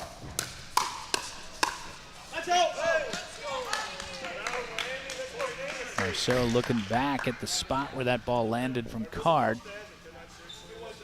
Card protested the call, but it upheld by Keith Lazar. 15-16. I like it. Keep driving. Yep, just like that. That should be their game plan this whole match. Yeah, 16-all, and again, driver's chance is a phrase for a reason. See Marceau constantly trying to get into these more intricate patterns, and that's why. Forced the error from Araujo.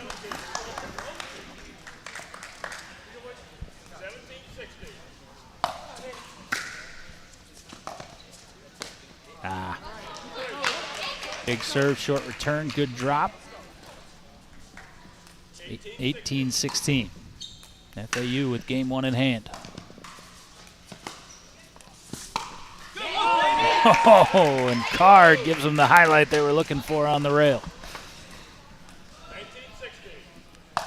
You can see what I'm saying. That Card really knows how to play that right side. So does Kanzer. Yeah. Miami not done yet. Again, score free, so very tight here. Sitting on the precipice of 20. Serve all the way to the baseline. Miami on defense.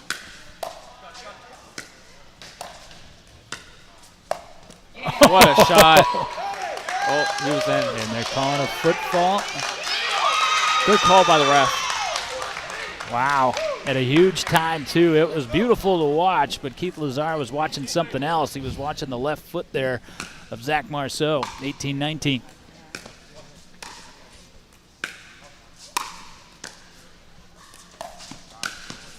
Yeah, it's a great drop from Araujo, and Kanzer's got to read that better. That's not where he wants to hit that shot. Just a step too late. It's a game point for a 2-0 lead for FAU.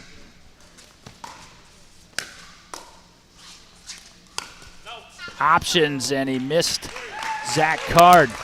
Chose to come straight ahead, did Araujo. Quite the fight from the Canes in men's doubles, but the pedigreed combination of Zach Card and Zach Marceau make it 2-0 for the FAU Owls.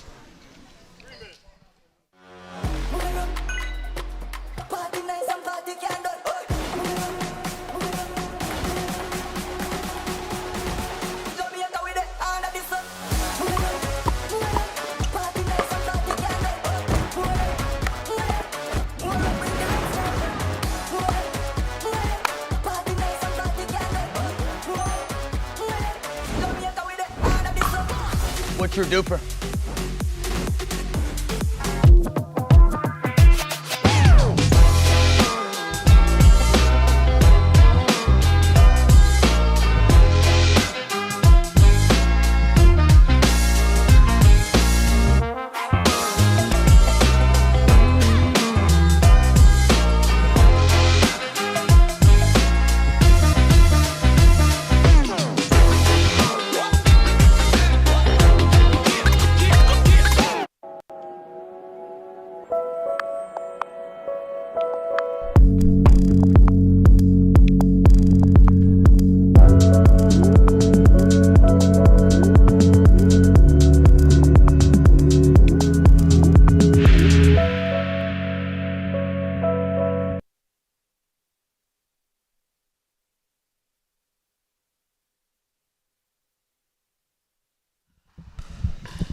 John Laser, Derek Crage back with you. Executive producer Cam Meeks completes our performance production team. Again, delighted to be here for the first of 5 consecutive weekends of DUPR Collegiate Super Regional Pickleball. FAU, we felt the favorite coming into this weekend. They have played like it. Got a challenge in men's doubles, but prevailed to stay unblemished on the weekend. Again, once you get into the bracket format, Derek, if this mixed doubles match number 1 goes to the Owls, that'll be all that there is in this first semifinal, and FAU will go await the winner of Florida State and Florida. So strong play, we really felt like, from Araujo and Kanzer. Certainly can take some confidence from it. Also some strong play from Ignatowicz and Dugarte in women's doubles, but ultimately the Hurricanes fell short in both of those games, and therefore their margin for error now is absolutely 0.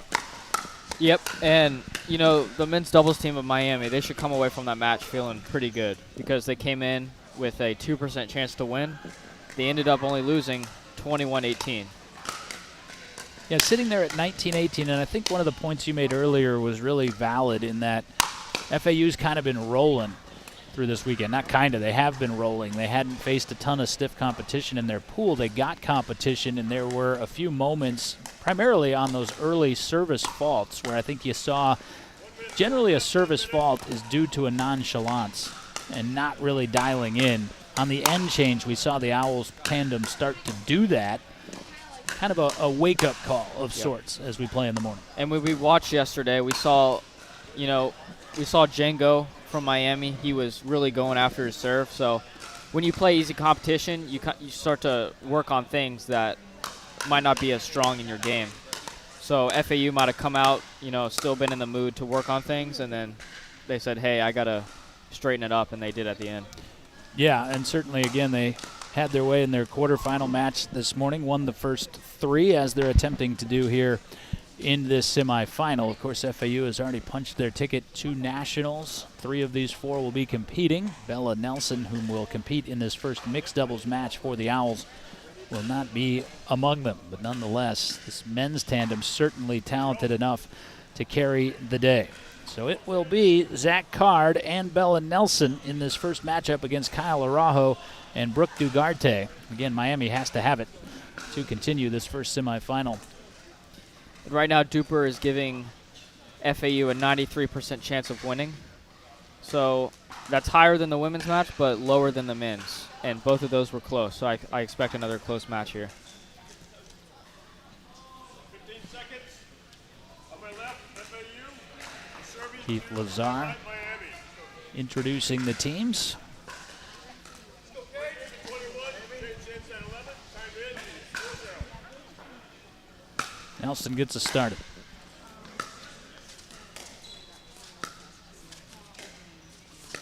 Talking to Bella before this semifinal started, and Araujo mistimed the pounce there. And the phantom flick from Kyle. But Bella telling me, playing pickleball for about 3 years. I said, what brought you to pickleball? She said, COVID, like so many. That was what the trigger was for the explosion, or the fuse that was lit for the explosion of pickleball. She also said she had played volleyball competitively all of her young life up to that point and had just gotten burned out with volleyball. Wanted to try something new, and she found something she's pretty darn good at. And after 3 years, clearly hasn't gotten burned out from pickleball. Don't get burned out much when you have this level of success. Great shot by Kyle there.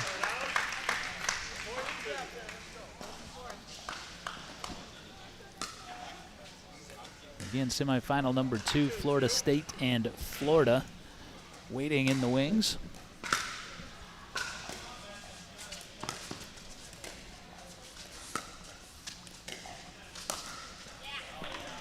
Excellent response from Nelson. Araujo had been teeing off middle, beat him alley. 3-2.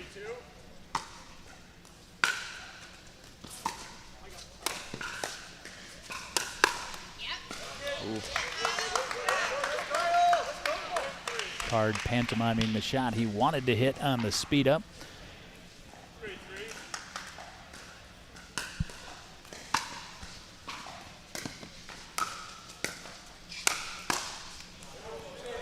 Chatting with Zach Card a little earlier, and he said, yeah, earlier this weekend he wanted to play Miami. He said, I hit one of their men so hard, and I said, bad blood? Laughing, and he said, no, good blood. We know these guys well. We love competing against each other. And that is kind of the misnomer from rec play, where you don't speed up body a lot of times, particularly when there's a talent gap. Get to this level, that's the shot you're trying to hit. 5-3. Miss-hit, mistimed from Dugarte. So for Miami, again, close matches, women's doubles, men's doubles, but losing both. Need to avoid falling into a slump of sorts here. Let's take it a point at a time, game at a time. It's the old adage, how do you eat an elephant? A bite at a time, and this is an elephant-sized hole that the Hurricanes find themselves in. Great inside-out forehand from Bella Nelson. And FAU just being consistent. You know, they know they're the favorites, so they don't have to do too much. Just be themselves.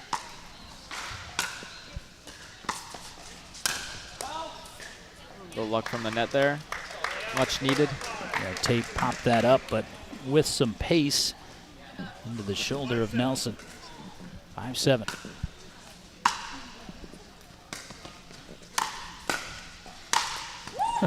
Great pickup from Araujo, but all it leads to is the devastating angle on the put away from Card.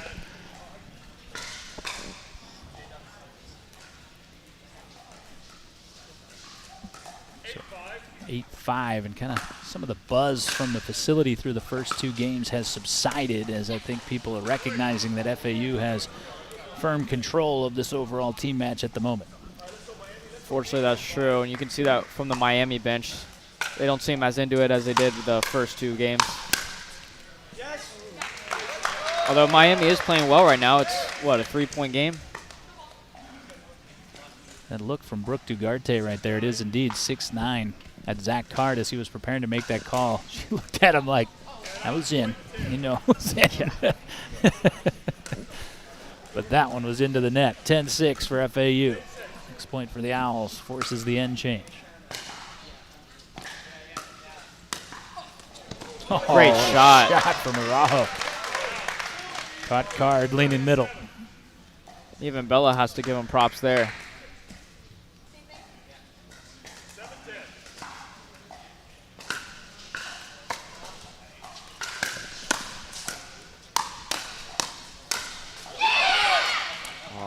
Yeah, that was out. Folks got caught up in the moment there, but definitely that was wide, and it's a good read from Zach Card in the heat of the motion. But that will change ends, and I think you could see it was just a firefight and real quick, but I actually looking straight across from that shot was definitely wide by a couple inches. So we'll change ends. FAU has not dropped a game thus far this weekend. Will that continue on their way to the finals? People play pickleball for exercise, competition, or to hang out with friends. What your reason is doesn't matter to Gamma. What matters is that you play, that you enjoy playing with passion, and you have so much fun you can't wait to play again. At Gamma, we offer paddles perfect for all levels, including yours, because pickleball is about you, the player, and what feels right. Pickleball is your game. Make Gamma your paddle. Play to live, live to play. Gamma Pickleball.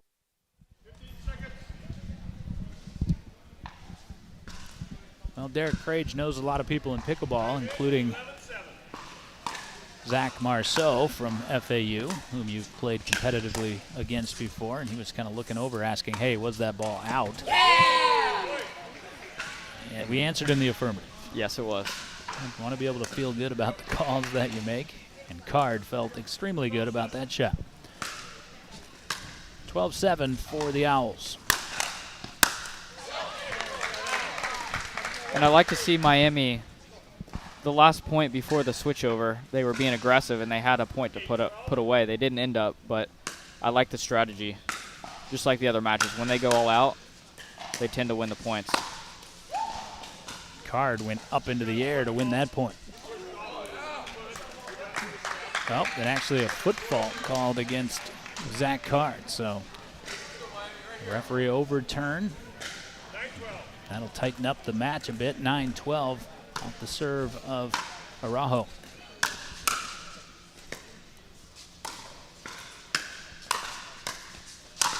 And Card maybe trying to get that one back. Instead sails that off the padding.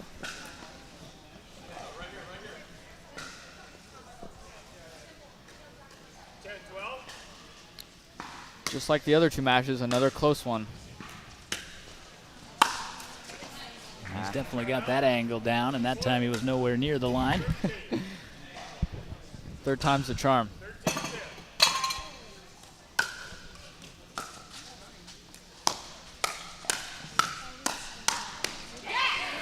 Wow, surprised FAU was able to win that point from where Bella Nelson was situated on the court. Kind of stuck in the transition zone. Fired her way out of it. Smart shot by Dugard, though. She set up her partner to finish that. Nice. It was an awkward swing from Araujo. He recognizes it. You can see that in his sheepish smile, but it was effective to 11-14. 11-14.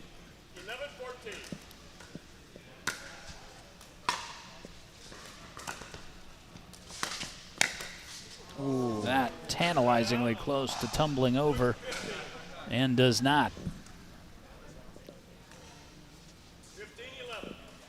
And again, you can hear a pin drop right now inside the Pickleball Club of Port St. Lucie. Nelson chased an out ball, and Keith Lazar paid the price. Araujo was surprised. She hit it as well. Lazar laughing. That one struck him ever so softly in the right shoulder. After 2 foot faults against FAU, I'm surprised Araujo would go for the ref like that.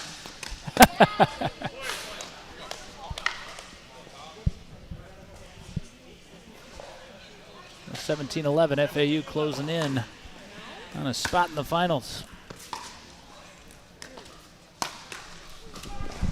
Oh, I gotta have that. That's 2 that I've booted today. Gotta leave it for me. Yeah, I'm sorry. Well, my reactions are just so much quicker than yours. It's like when we were playing this morning. I don't know about that. That sail's long and everything coming up FAU's way now. That's right, you were the former second baseman, I guess. Yeah. But I was the shortstop. 30 years ago. That's actually probably 20. 32 years ago. 32. 32 years ago, yeah. We got a timeout here on center court. John Laser, Derek Crage having some fun this morning. FAU Derek's been having fun all throughout the weekend because they have had a dominant run thus far in this Florida Super Regional. A couple points away from a matchup with either Florida or Florida State. Break down what you think Florida State will bring us. That should be more evenly matched, I think, than this first semifinal has been. I agree. 2 teams, solid men's players again. And, you know, they're rivals with football, too. Their schools are rivals, and you like to see that. When I was with Virginia Tech, the one team we always wanted to play was UVA just because of the rivalry. And I'm sure you'll see that with the Florida State matchup. I'm glad they're playing each other. Yeah, it's been an all-Florida quartet here in our semifinals. Florida Atlantic, Miami, Florida State, Florida.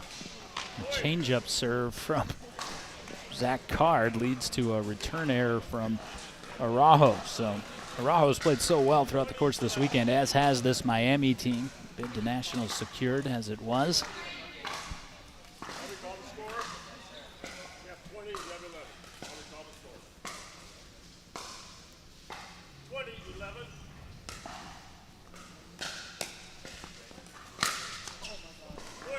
And Araujo reacted as though he never saw that drive from Bella Nelson coming, and FAU, everyone has seen coming, but no one has been able to slow or stop. It is 3-0 to the victory in semifinal number 1 for the Owls. They will meet either the Seminoles or the Gators. Florida State on deck in semifinal number 2. We'll step aside from the commentating mics for just a few moments. We'll be back with that second semifinal.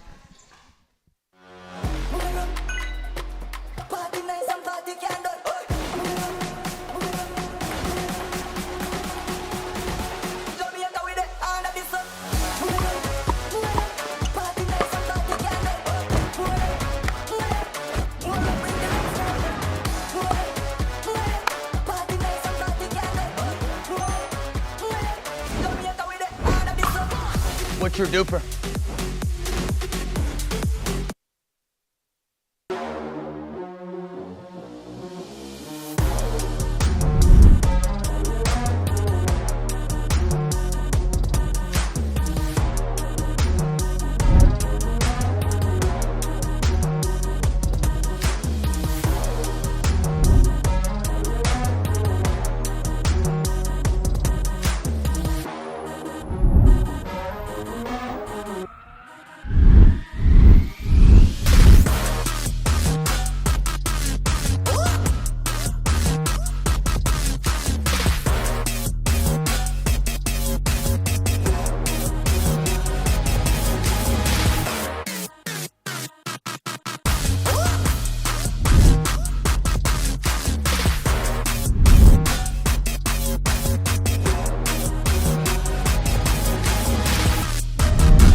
Yeah. Let's go. We just gotta go hard. I go the hardest. I bring the pain. Not what you used to. It's all part of the game. Yeah, I just gotta go hard. I just gotta go hard.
People play pickleball for exercise, competition, or to hang out with friends. What your reason is doesn't matter to Gamma.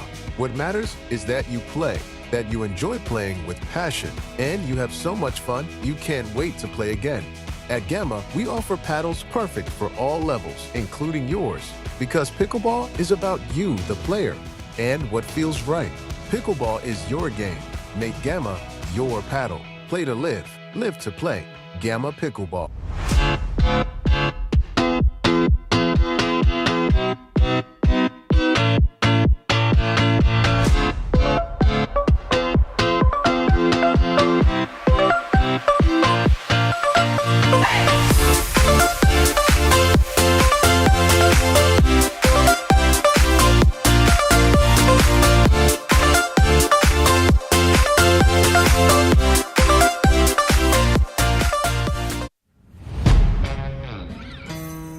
Yeah.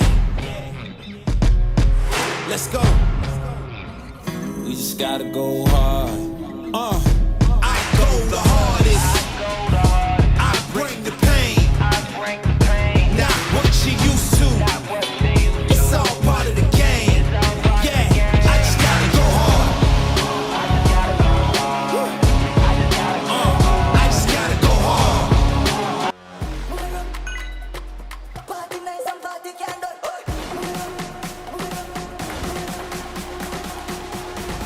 Jamaica with the hand of the sun.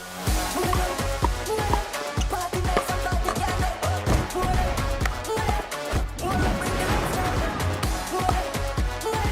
Party nice and party candle. Jamaica with the hand of the sun. What's your duper?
Play pickleball for exercise, competition, or to hang out with friends. What your reason is doesn't matter to Gamma. What matters is that you play, that you enjoy playing with passion, and you have so much fun you can't wait to play again. At Gamma, we offer paddles perfect for all levels, including yours, because pickleball is about you, the player, and what feels right. Pickleball is your game. Make Gamma your paddle. Play to live, live to play. Gamma Pickleball.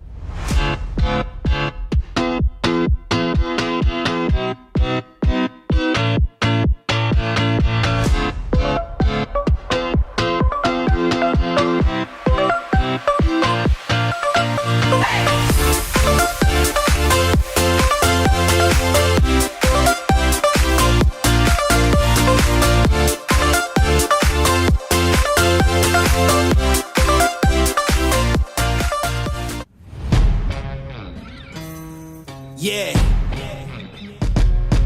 Let's go. We just gotta go hard. I go the hardest. I bring the pain. Not what you used to.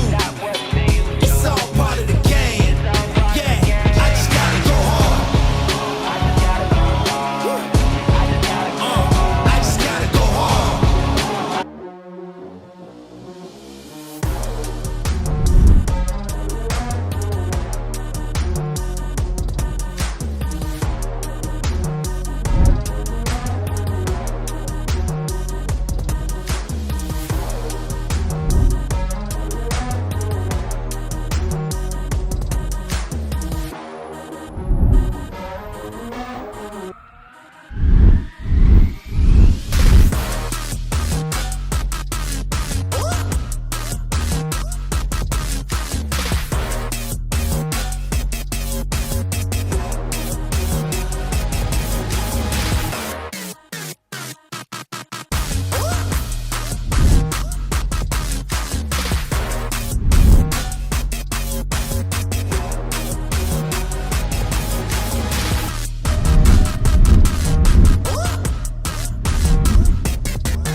Welcome back to the Pickleball Club of Port St. Lucie West, the home site of our first of 5 consecutive DUPR Collegiate Super Regionals. This Florida Super Regional has reached semifinal number 2. It will feature the University of Florida and Florida State, of course, traditional rivals here in the state of Florida. We'll have much more on that matchup in just a moment. But first, we look back at another strong performance for Florida Atlantic University, FAU. Derek, they were tested in men's doubles, and actually Zach Card just came over here in between matches and was telling you that he was disappointed in his own play in men's doubles and wouldn't even go back and watch that tonight. But he said he'll watch mixed doubles because got it righted and stopped moving as much. And I think that's what it was for FAU. In all those matches, they stopped trying to really force things into Miami, and ultimately that was a recipe for success.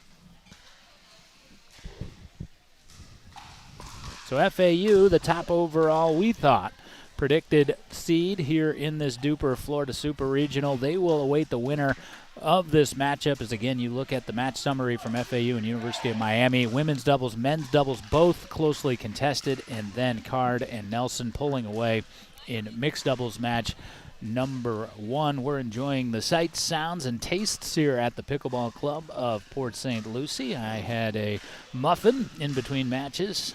Derek had a cookie, it looked like. His first choice of a blueberry muffin had already been ransacked by the youngsters here, so we'll have to adjust for lunch after this match. Semifinal number 2 coming your way in just a couple of moments. Great segment from Derek Crage in the books.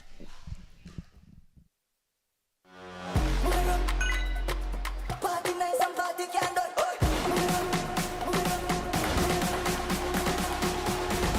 Jamaica with the hand of the sun. Party nice and party can done.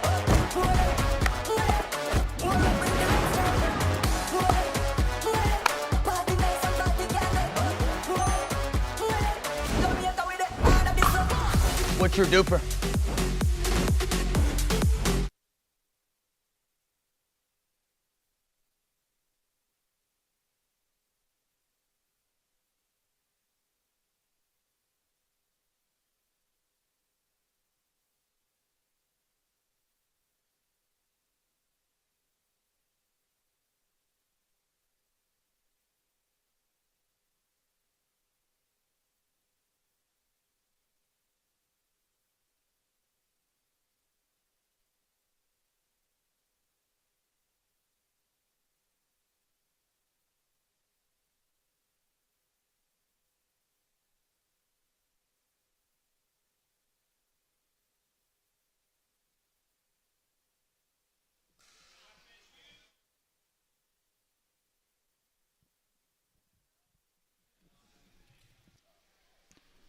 John Laser, Derek Crage back with you, just about set for semifinal number 2. It will be contested between Florida and Florida State as we look at the tandems of Bella Contil and Lily Shaw. They are both in the white tops, black shorts. They will receive to start. It will be Adele Dorian and Caitlin Kahn for the Florida women. And this is Adele Dorian getting us started with the serve. Match predictor from DUPR. Preeminent rating system in pickleball as the slender Dorian rifle shots one through the middle to get us started. University of Florida on top to begin, and DUPR favors them 57% in this matchup.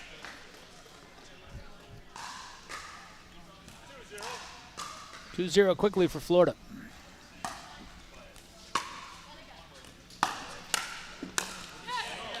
And it's finally a close predictor. All the other matches we've had have been around 70% or greater. Well, this one's 43-57, so should finally be a very close game. Oh, tape help for Florida. They haven't needed it in the early going, out to the early 3-1 lead.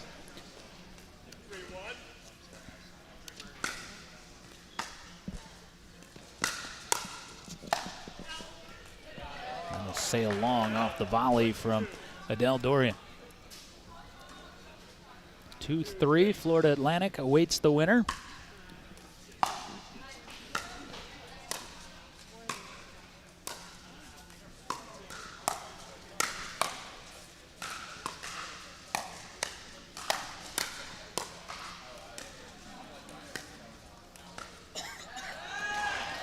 See the odd hand placement up on the paddle there for Bella Contil.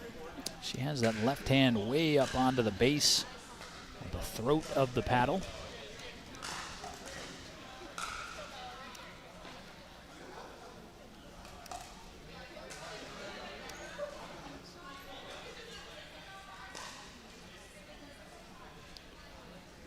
Taking a look at the matchups that we could see in mixed doubles as the scorecard just presented to us. The captain's filling that out prior to our second semifinal. We're going to get Miles Kreutzer and Bella Contil in match 1 mixed doubles against Max Rule and Caitlin Kahn. So we'll leave Django Chisong to play with Adele Dorian and Rowan Posa play with Lily Shaw. And we'll see this later in the match, but right now you can tell the women are very closely matched, but Florida should have the advantage in men's doubles. Adele Dorian disrupted that pattern down the alley, and Florida's had the better of it thus far in our second semifinal.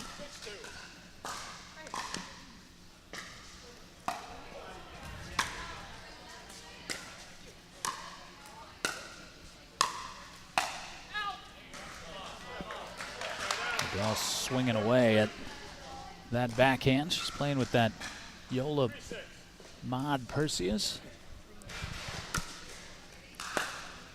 Sticker on one side, so it was a little more difficult to identify yesterday.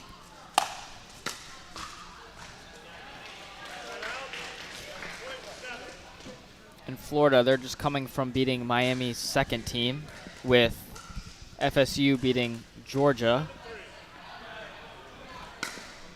It was looking like it might be a dream breaker, but FSU pulled away the third game. And Florida dropped a game, mixed doubles in that matchup, which was surprising. It was Django Chisong, who has a tremendous amount of experience. They flipped mixed the other way to put Max and Caitlin up first, have the Gators in this matchup. I think Florida State really needs to win this match or win this game if they want to win the match as a whole. Nice, that's what you want to see. That's what you want to see if you're Florida State for sure. 5-7. Kahn would have liked to see Dorian leave that for her forehand. A little miscommunication in the middle, back-to-back points for the Gators, and it cost them on back-to-back points. And Kahn's asking, do you want me to step over and take that? And Adele Dorian is telling her, yes, I do. Good return. Oh. Dorian couldn't believe she misfired on that high volley. That's 2 in a row, just hitting right at the top of the net. 7-7. 7 apiece off the serve of Contil. There, better communication. You heard Kahn say got it before she struck it, and a better outcome as a result. 8-7.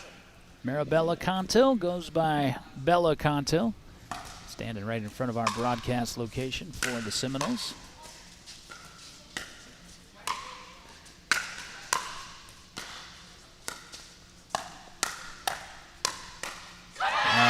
Kahn actually lost that point for Florida about 6 shots before that.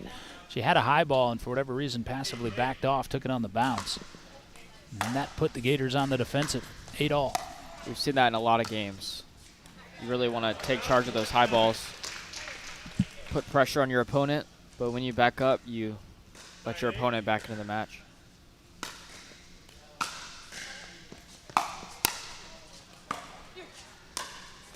Oh, great shot by the airborne Shaw. Stripes the sideline. 9.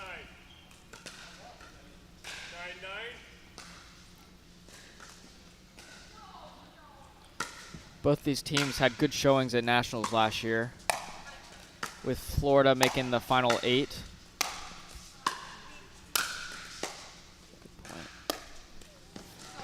Oh, and An interesting shot selection, but an effective one for Adele Dorian. Dorian, 22-year-old native of Pensacola, Florida. She's a senior in school down in Gainesville. Tennis background, I think you can see that in her strokes.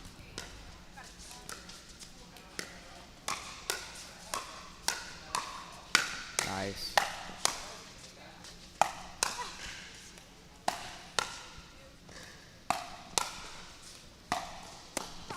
Wow, she got away with it, did Adele Dorian, but she was making the tennis mistake there of backing off to the baseline, swinging away. That's not usually a successful tactic, but it works here. And because of it, Florida has an 11-9 lead at the end change. We come back, women's doubles starting off semifinal number 2. People play pickleball for exercise, competition, or to hang out with friends. What your reason is doesn't matter to Gamma. What matters is that you play, that you enjoy playing with passion, and you have so much fun you can't wait to play again. At Gamma, we offer paddles perfect for all levels, including yours, because pickleball is about you, the player, and what feels right. Pickleball is your game. Make Gamma your paddle. Play to live, live to play. Gamma Pickleball.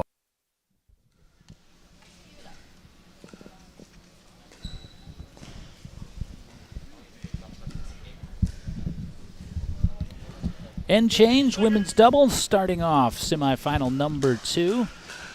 Adele Dorian and Caitlin Kahn with the slight advantage at 11-9.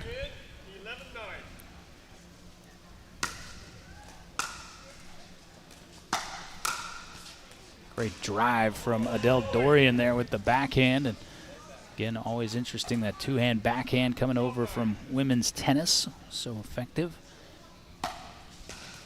Remember, this Florida team already got their bid from Virginia, while FSU got their bid this weekend by making the quarterfinals.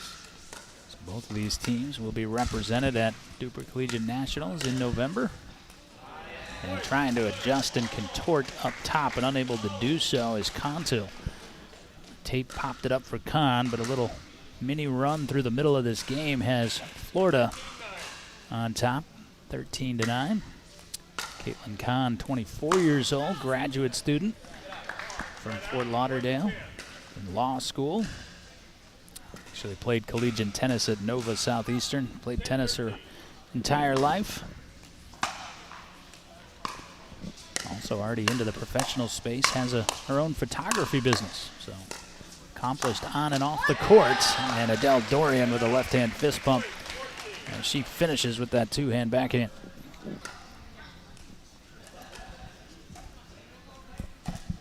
Again, this was the most evenly matched predicted game, or evenly matched game thus far we've had today.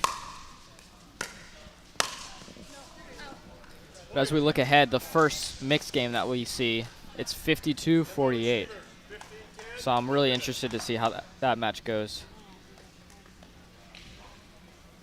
And that again will be between Miles Kreuzer and Bella Contil taking on Max Rule and Caitlin Kahn. And we have a timeout taken at a score of 15-10. And again, this is the way of these super regional formatted tournaments. You start with just a kind of chaotic beginning with all teams in action out of the 5 pools in play yesterday. And the facilities full to the gills. And then as teams eliminated, they begin their journeys back to campus. And we're left with the teams here. And so when you get a timeout situation, it almost gets eerily quiet in the facility. But still a strong showing of fans taking in this matchup between Florida and Florida State. And again, the winner will take on Florida Atlantic for the Florida Super Regional crown. Receivers, no timeout. Excuse me, receivers, no timeouts in the lead. Servers, one timeout. And you mentioned the narrow edge given to Florida State in mixed doubles 1, but a massive edge in mixed doubles 2 goes to Django Chisong and his partner Adele Dorian. Which I think is why they flipped those mixed doubles, put that second. I think in their first round this morning they were trying to end it in a hurry in 3 matches, conserve some energy. Didn't happen.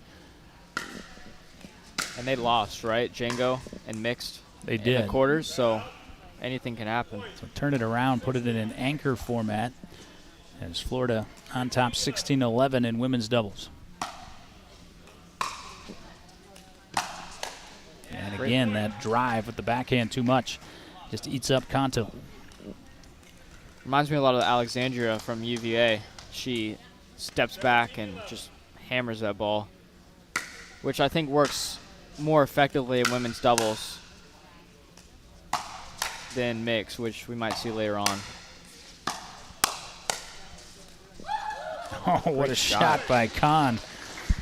Just heard a giddy exclamation from Adele Dorian as Florida feeling it here in women's doubles, leading 18-11.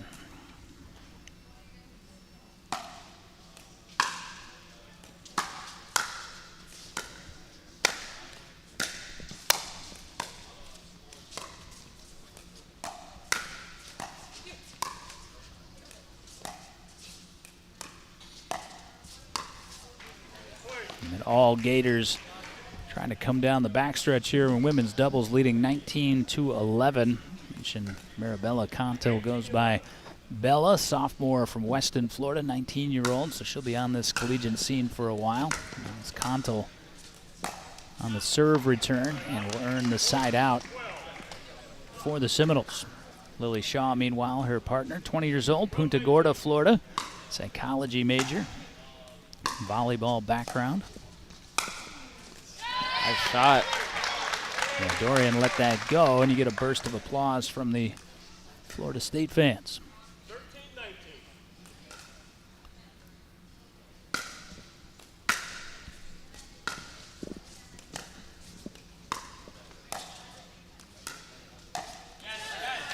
13-19. 14-19. I really like FSU slowing down the ball. They're starting to realize, you know, their path forward is maybe a more softer game. But if they just bang it, then Yeah, I think you're right. Adele will come in with that two-handed backhand. Definitely playing into the Gators' hands that way. Nice. Just like that. Slow to fast, and now Adele Dorian will ask for a timeout and have that granted from Keith Lazar, our head referee. All Gators over the previous few minutes, but Florida State making a stand once Florida got to 19. Again, this is women's doubles starting semifinal number 2. Winner of this match between Florida and Florida State takes on Florida Atlantic, who has cruised into the finals without dropping a game at any point throughout the course of the weekend. On deck, men's doubles, Miles Kreutzer, Rowan Poza for FSU, taking on Django Chisong and Max Rule for the Florida Gators. John Laser, Derek Crage were the ones you're hearing here on our Performance Productions presentation of the DUPR Collegiate Florida Super Regional. Cam Meeks, the one you're not hearing, though, has certainly been more responsible for putting together this production than we have, and appreciate his strong work throughout the weekend. We'll be with you again from Virginia Beach next week for the Virginia Super Regional, and then the following week from Las Vegas, Nevada, actually just outside Vegas in Henderson, Nevada.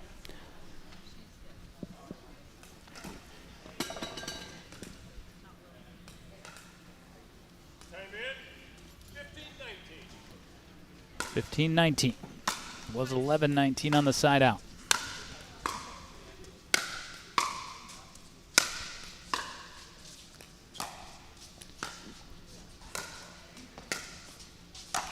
Strong defense from Shaw, and ultimately Dorian sends it into the tape, and 16-19. FSU got a little lucky there. They made a great drop, did not follow it in. But Florida was a little aggressive. This time they do follow the drop in.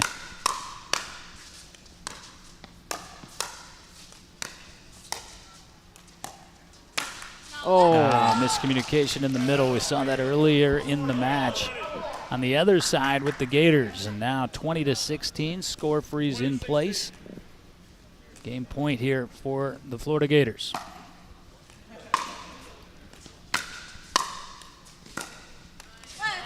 Tough shot required of Khan. Couldn't quite pull it off. And here is where that rules aberration comes into play, where scored the point on the return. Now an opportunity to score points off the serve. 17-20.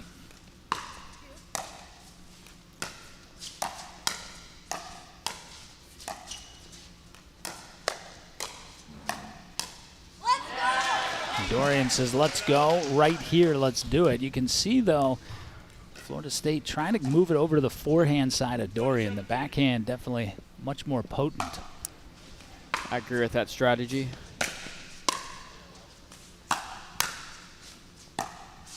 Oh. And there it is as the secondary drive from Adele Dorian takes Florida to a 1-0 lead, and an exhale from the Gator ladies as they had the big lead and close the deal. Men's doubles on deck. Winner of this team match between Florida and Florida State on to face Florida Atlantic. The Owls await in our championship match today. Much more to come from the DUPR Collegiate Florida Super Regional hosted here at the Pickleball Club of Port St. Lucie West.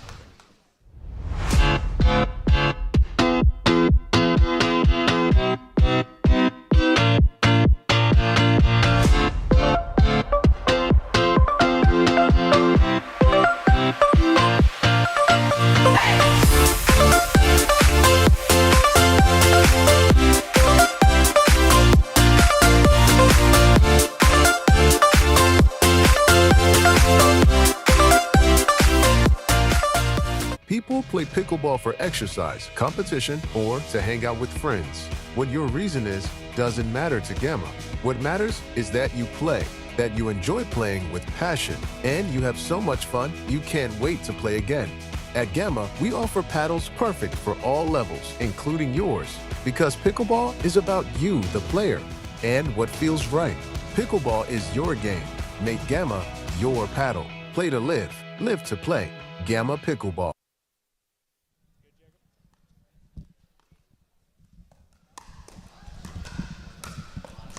John Laser, Derek Crage back with you as the men take to our show court here at the Pickleball Club, Port St. Lucie West, looking at the Florida tandem of Django Chisong and Max Rule. They will take on Miles Kreutzer and Rowan Poza for Florida State. DUPR favors Florida heavily in this match. There's a slight edge to the Florida women in women's doubles, and that proved to be the case. And Florida, again, can take a stranglehold on this team match should they prevail here. And we see some interesting subtleties in this match, namely, Derek, I think the first time I can recall a two-handed forehand, which will be showcased by Miles Kreutzer.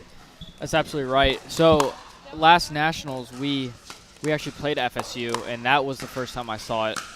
We played Miles, and they ended up beating us in the bowl game there. But definitely a very solid team, obviously, because they've made it this far. And Miles, you see the two-handed forehand, you might think, what's this guy doing? Does this guy know how to play pickleball? But yes, he does. It somehow works. It's deceptive. You don't see it coming, and somehow he makes it work. So we'll see how it works against the Florida guys.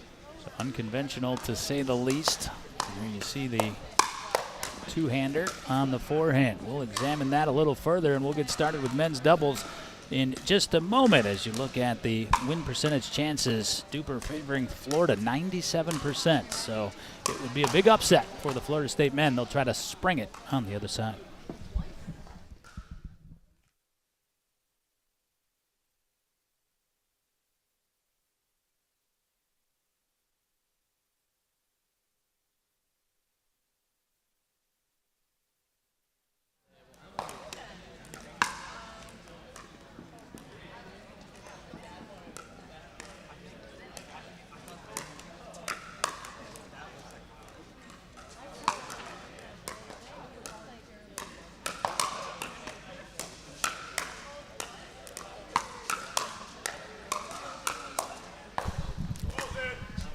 Performance Productions presentation of the Florida Super Regional DUPR Collegiate Pickleball, and here we go. Miles Kreutzer, Rowan Poza for Florida State, Django Chisong, Max Rule with a silent Y in his name. That's the way he phrased it to me earlier this morning.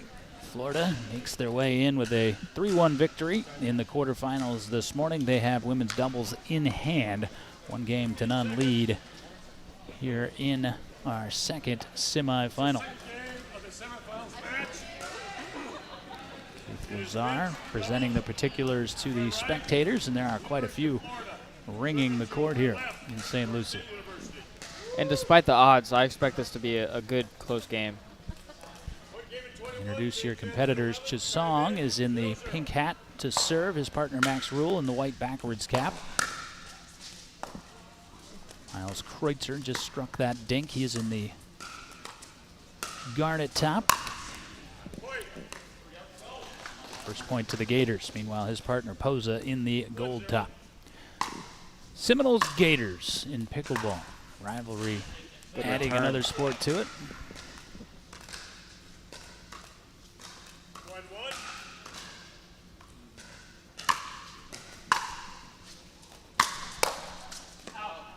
Yeah, a little over swing there on the backhand from Chisong. Saw Django in individual nationals in Cincinnati at the Pickle Lodge. Django actually was not present for the Virginia Super Regional. Florida was, as you mentioned, earned a bid, but did so without their top male player. Unable to reset that effort from Kreutzer. You can see that two-handed forehand. It's almost like a baseball swing coming down at him.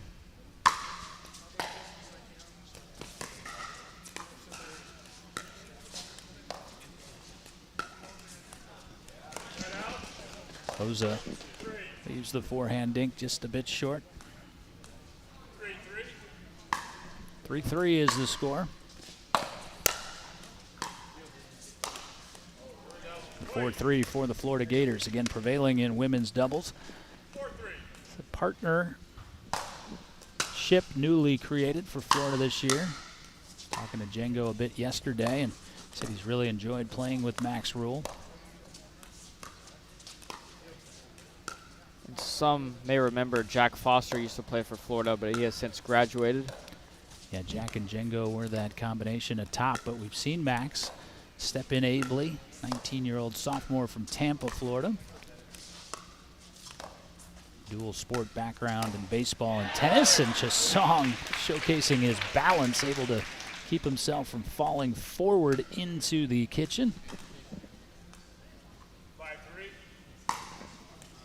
5-3 the score for the Gators. 4-5 now for Florida State. Looks like Maxwell's having trouble with his drops to start this game, so I'd expect Florida State to keep hitting it to his backhand. A loud exclamation from Kreutzer of no, and Posa was up in striking position, but because of that pulled back to a score of 5-5. Service error, and we saw that a number of times in men's doubles, and again talking to Zach Card, he and Zach Marceau displeased with their execution in that men's doubles match despite the fact that they won it.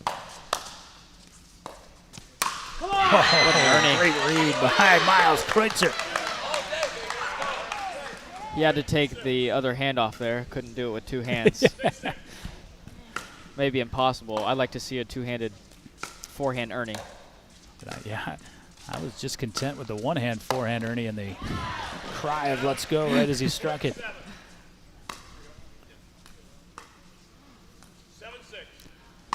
7-6 off the serve of Rule.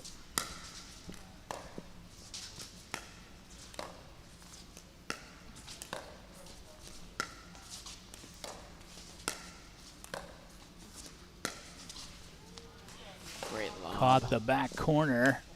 Chisong able to play it back in somehow, but an option point for Kreutzer. Blasted at the feet of Rule. 7-7. And Django, one of the most consistent dinkers I know. He's really not going to miss many. So that was a good idea to switch it up and lob him. Chisong, the turn in kind right at the feet of Posa. Song's got that big serve. It's almost a two-hand inside out, and there you see the problem with the two-hand forehand, Derek, is you don't have time to switch hands, so you kind of get in between like a golfer putting cross-handed. That's absolutely right. 8-9. And two missed returns, or missed serve and a missed return in a row. And again, in this rally scoring format, Points pile up quickly off errors. Great drop there. But too much Florida. It was a mishit from Django, but he's still able to coax it into the corner. And what we've seen a lot today, I want to see Rowan come forward more because Miles is making these great drops in the corner and Rowan's kind of staying back.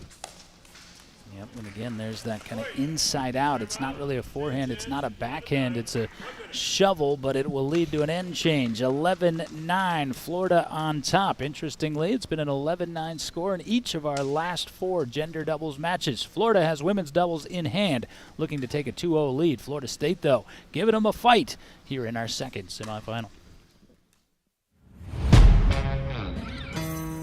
Yeah. Let's go. We just gotta go hard. I go the hardest. I bring the pain. Not what you used to. It's all part of the game. Yeah, I just gotta go hard. I just gotta go hard. 11-9 on the end change. Florida with the lead. And the serve, Max Rule. Will serve. Rule, an engaged pickleball player. Nice pickup by Chisong. Great cover by Poza. Oh! Almost did it again. Man, that was nearly a miraculous defense from Poza. Sometimes you lose a point and gain confidence. That's what it looked like on the face of Miles Kreutzer there. But 12-9 for the Gators. 10-12 as Rule got a little tight with the execution on that drop.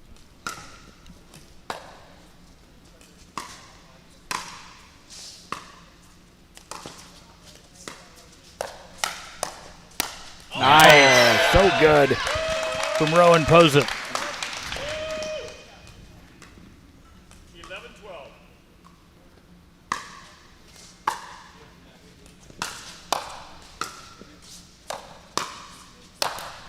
Oh, tremendous dig prior to that smash, and you see the power of Chisong just uncoil so ferociously. That one almost snuck up on Araujo from Miami. Now a spectator didn't have his paddle with him.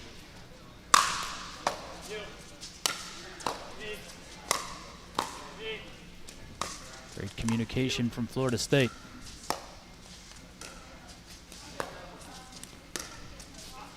What a lob. Through the HVAC. Oh, what a shot. But ultimately, Florida State wins the point. That one somehow made it through these ultra-high ceilings here at the Pickleball Club at Port St. Lucie. Avoided the inverted lights and the HVAC ducts.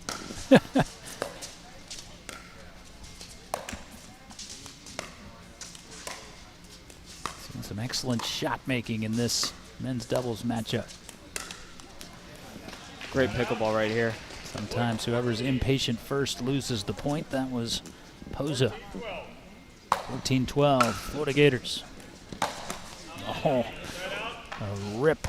Let's clip the top of the tape for Chisong. You can see he's playing with that Yola mod Perseus as well.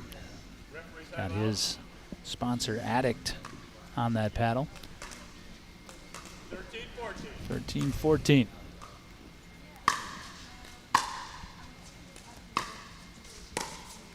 Great drop. Like you said, the two-hand deception. I think Rule thought he was going to drive that ball middle, and instead it was the inverted drop. 14-14.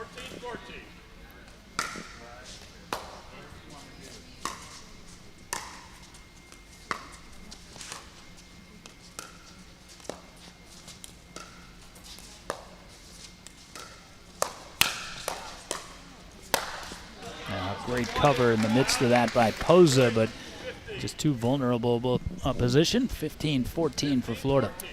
Yeah, when Puza, as a right side player, when you see that you pop it up to the opposite court, you really want to go middle because you know it's coming there. Poza. 15 all. Back to Poza and Kreutzer. 15-15. Love to see a close match. Aggressive serve, too aggressive as it were. Trying to send it all the way to the corner, and those service faults will kill you, particularly in rally scoring.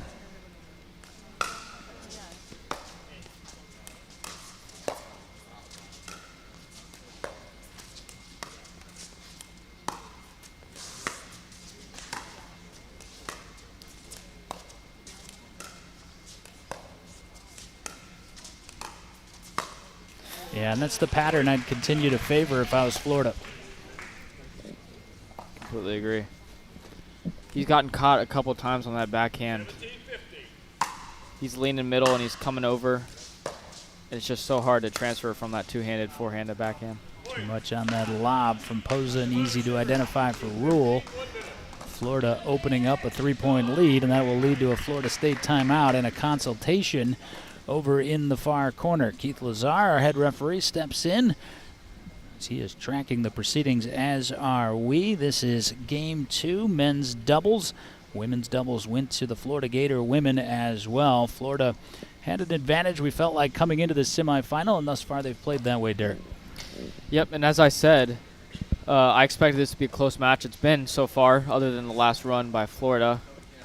And that really speaks to, you know, the skill of the Florida State team. Yeah, Florida State has played well, certainly. I've been very impressed, particularly with the defense of Rowan Posa. Yeah, Rowan Posa comes in at a 3-7 duper. I think that might go up this weekend. Yeah, absolutely, as he is definitely working on that, and a lot of match results going in, of course, from this DUPR Collegiate Super Regional. Time in, 18:50. Caught the baseline. Deep return. Florida State needed it. I was surprised Django went soft on that serve because that's been helping him this weekend.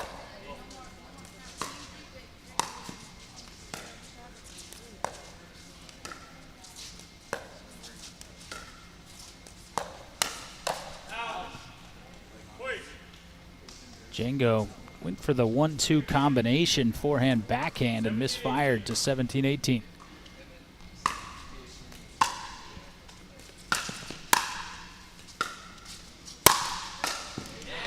There's too much zest on that overhead for Max Rule. Again, Posa's defense has been immaculate thus far in this matchup, but again, just too vulnerable at times in this game. 19-17 for Florida.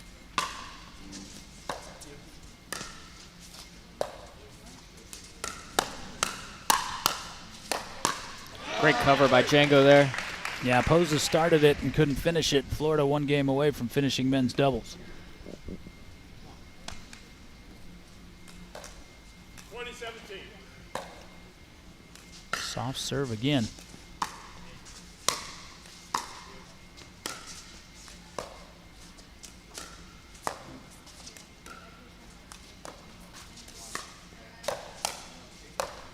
Django started it and will finish it for the Florida Gators. Speed up middle, second time's the charm, and Florida has taken the first two in semifinal number 2. Florida wins women's doubles and men's doubles. They'll look to close it out in mixed doubles match number 1. On the other side, Kreutzer and Bellacanto will try to fend off and force Game 4 to be played. This is the DUPR Collegiate Florida Super Regional from Port St. Lucie, Florida. Party nice and party can do it. Jamaica with it under the sun. Party nice and party can do it.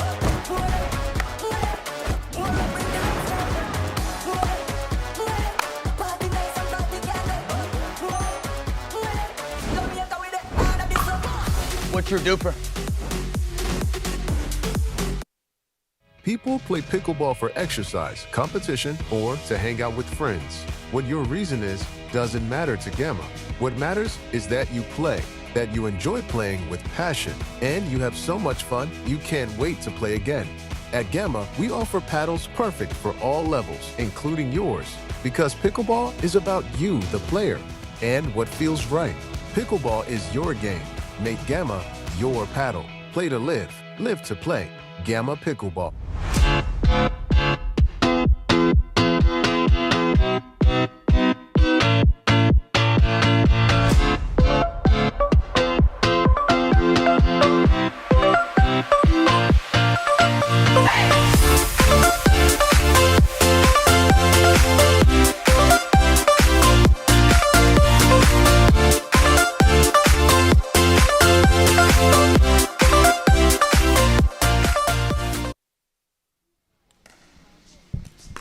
Watching the warm-up of the Florida State Seminoles, Miles Kreutzer, Bella Contil will try to fend off elimination here in mixed doubles game 1.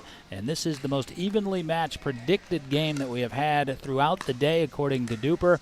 Kreutzer and Contil actually a 52% chance of victory against Rule and Kahn. We call that a coin flip in the industry, Derek.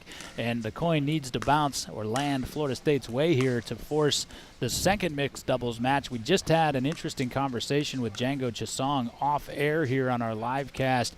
And earlier this morning in the quarterfinals, Django played first along with Adele Dorian. They actually lost that match, but then prevailed in the team match by winning the second matchup, featuring Max Rule, as we're about to, along with Caitlin Kahn. However, he said, we're going to switch back to what we normally do, which is he and Adele playing second, and that was more of a tactic just to see what it would look like, because they think they might need to do that if they win and take on Florida Atlantic. So you get a little insight into the mindset of the captains here as to how to set their lineup. Yeah, and, you know, Florida State, obviously, they have to win this to move on. I'm expecting it to be a close game. Hopefully we get to 2020. I think the closest it's been is like 2018 so far. So, you know, we're rooting for a close game. Yeah, it's been all chalk today. DUPR is batting 1,000 with these game predictions. And again, if that holds, Florida State holds a slight edge in this matchup. That's been a nice addition to our repertoire of the DUPR algorithm and the formatting of some of those match statistics. And again, 5 consecutive broadcasts continue to innovate along the way. Pickleball moving so rapidly, DUPR along with it. And as you look across at some of the outstanding partners of DUPR, Yola, we've seen a ton of their paddles in play this week. Osaka, we've got an awesome assortment of stuff up in the mezzanine that folks have been purchasing throughout the weekend. Rally Republic, Head Pickleball. Delaware Life, of course, the overarching sponsor here of DUPR Collegiate Pickleball. We thank all of them. We thank the Pickleball Club at Port St. Lucie West. Man, what a facility this is. Just opening up back in late June, early July, and just a sparkling new facility. Great choice by DUPR as a host site for this Florida Regional. And it's been a sensational weekend. Privileged to be a part of it along with our team, Derek Crage and Cam Meeks. I'm John Laser. We transition to mixed doubles. It will be Rule and Kahn for Florida against Contil and Kreutzer for FSU. This is the third game in the semifinals. And we haven't talked much about the prize money this weekend, but all these teams are actually fighting for their own scholarship money. At each DUPR Super Regional, there's a total of $6,000 given out. Each of the quarterfinal losers got $250 each. The losers of each of these semifinals will get $500 each.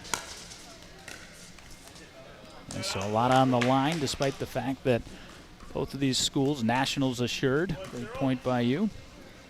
And whoever goes on and loses in the final will get $1,000, with the winner of everything getting $2,000. So, you know, a lot to play, or $2,500 I meant. So a lot to play for.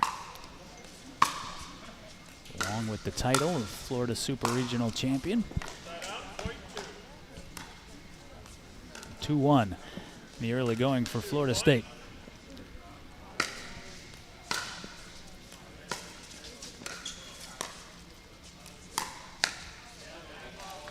And you talk about the champion. The last Florida Regional, FAU actually won it. So they're the defending champion coming in. It was exactly a year ago that tournament took place. They ended up beating Georgia in that final. Georgia was competing again here today. They were trying to force a dream breaker in the quarterfinals, but were unable to do so. Some of the usual suspects, and Collegiate pickleball hasn't been around all that long, as you, the founder of Virginia Tech Pickleball, know, but starting to see some of the trends and the programs building themselves into perennial contenders. That's absolutely right. You know, you got the 2 Utah teams. They have some great programs. You got UVA. Florida's up there with some of the best programs that, you know, every year, you know, these teams are going to be the best. Yep, But shaping up just like other sports.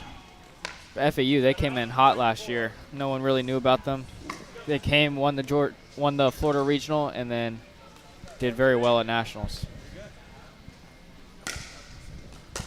We know about them now, and so does Florida. As I mentioned, Django Chisong captaining and already thinking about a potential opponent in the finals. Excellent cross-court pattern here from Khan and Contil. Bang! Dang. And Rule saying thanks for the setup. That was all Caitlin Khan until it was Rule with the final word. If you notice, Rule did a little split step so that he didn't get called for that kitchen fault. He took a little 2 steps just to reestablish his position out of the kitchen, whereas a lot of beginner players just step back out of the kitchen and get called on a fault, on an overhead. We saw that happen to Zach Card earlier, speaking of FAU, and Kreutzer said my bad right before the misfire from Contil. That's again in mixed doubles, one of the things that happens. The male player will try to come over, dominate most of the court, and sometimes they prove a visual distraction when they're not quite able to get there. Service fault. If Florida wins this game, this match is over, and it would be Gators and Owls for our Super Regional title. Florida State trying to force it to mixed doubles match 2. If we do get that match 2, DUPR is giving Florida a 98% chance, so it's going to be a tough way for Florida, tough way for FSU whether or not they win this match or game. And Florida State responded to the mixed doubles lineup. Florida picked them, and you can see, I believe, Florida State put what they feel is their stronger mixed teams. And that glanced off the paddle as Conto was trying to matrix her way out of the way. They put their stronger team against what, at least per ratings, would be the weaker team for Florida. I think they were hoping for a split in gender doubles and then to try to take one in mixed doubles, but having dropped both gender doubles, of course, this is a must-win scenario, and putting the weaker of the Florida State mixed doubles teams in that second slot against Django and Adele put them in a difficult spot, even if they do prevail here. That's absolutely right. Coming in, we knew that women's game would be important. Unfortunate for them, they couldn't take it. Good take by Khan. They couldn't, but Florida will take an 11-5 lead to the other end. We saw 3-0 for Florida Atlantic in semifinal 1. Florida trying to replicate that against their in-state rival Florida State in semifinal 2. We come back to the Pickleball Club of Port St. Lucie West. Yeah. Let's go. We just gotta go hard. I go the hardest. I bring the pain. Not what you used to. It's all part of the game. Yeah, I just gotta go hard. I just gotta go hard. 15 seconds. John Laser, Derek Crange back with you courtside here at the Pickleball Club of Port St. Lucie. It's always interesting. People travel here. Sometimes people don't quite know how to pronounce things. Boise and Boise, which we're going to get into when we get to the western side of the country in a couple of weeks, is always the primary example. Overswing from Contil and now into a 12-5 hole. Kreutzer just looking back saying, let's go. Leave nothing in the bag here. Great return. Thought Rule may have sailed that wide, and I think Kreutzer thought so also, and at the last second he realized he needed to play it. And Florida State's going to take a timeout as out of the end change they fall behind by 8 13-5. Well, again, let's not go ahead and assume this match is over, but Florida with a commanding lead, claiming both gender doubles matches and now a big lead in the first mixed doubles. Let's say it is Florida and Florida Atlantic. Derek, how would you see that going down? The females from Florida Atlantic, hyper impressive from what we've seen this weekend. Yeah, as we saw from the semifinals, very good team with FAU. I think they're still the favored, even if it's Florida against them. Florida might be able to pull out a couple games, but I'd still expect FAU to win the tournament. But, you know, anything can happen. As we saw, Miami put up a very good fight. And if Miami can put that good of a fight against FAU, I think Florida can do even better. So we'll see what happens. We'll see what DUPR has to say about it as well, should we get there. But Florida still needs to secure 8 more points for that to become a reality.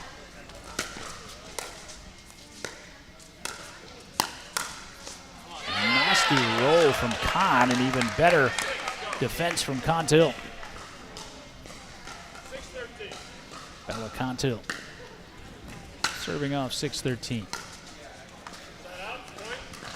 And that's why coming out of a deficit, it's so difficult in rally scoring. Win a point, give it right back. Skipping and piercing off that swing from Miles Kreutzer. Kreutzer, a first-year grad student, native of Weston, Florida, 22 years old, major music therapy. Seeing those swings, he played high school baseball. 8-14. He's an accomplished musician as well as athlete, classical guitarist. Wow, it's fun to see the other talents and hobbies and interests of student athletes. 15-8. Just out. They take Caitlin Kahn.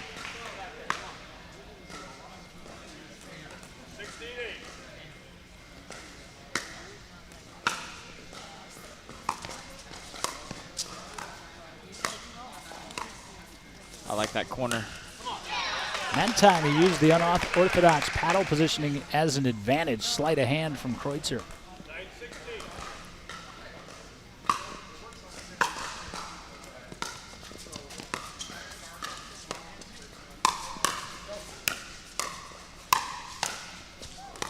What a defense. Yeah, phenomenal point. Yep. See Kreutzer really scurrying about the court, trying to take as much real estate as he can. He figures, you know, the match, they're down by a lot. Might as well just try to make something happen, create chaos. What an ATP. ATP, Caitlin Kahn defended by Kreutzer, but as so often the case on the ATP defense, just becomes a lollipop for Rule.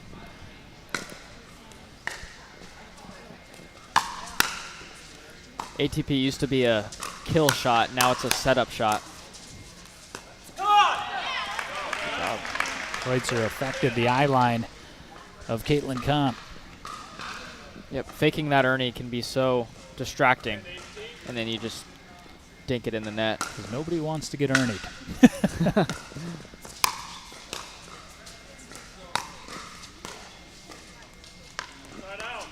But again, margin for error so thin, having fallen into that large hole at 13-5. That's swelled to 19-10.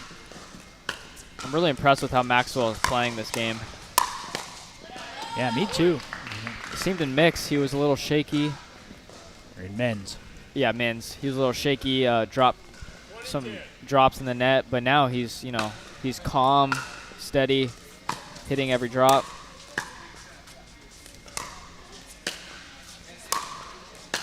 Great reset.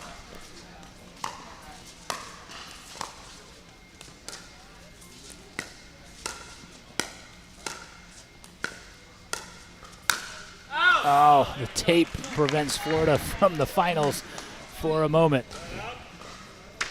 Caitlin Kahn, same thing. I think she's playing better in mixed here than she did in women's doubles. I agree. And that last point, she just set up perfectly and then just missed it by an inch.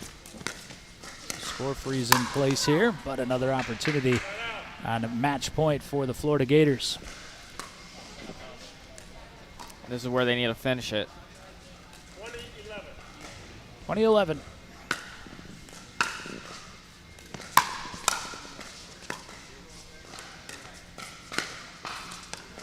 I love that shot from Caitlin Kahn. It didn't look all that special, but the fact she took it out of the air kept the pressure on Contil. And I think you could say the same of the Florida Gators as a whole, Derek. Very impressive. We've got that matchup we were just talking about. It'll be the Gators and the Owls. Owls will be the predicted favorite, but Florida playing some extraordinarily good pickleball right now as well. Absolutely. You know, I came coming in thinking that would be a closer matchup than it actually was. Florida ended up winning 3-0. So we'll see FAU. I think it's going to be close. Yeah, I do as well. It's Florida Atlantic. They've been sitting and watching after prevailing in semifinal number 1. They'll get the Florida Gators. We'll pause for a few moments here from the Pickleball Club of Port St. Lucie West. This is the Duper Collegiate Florida Super Regional, presented by Performance Productions. Party nice and party can't do it.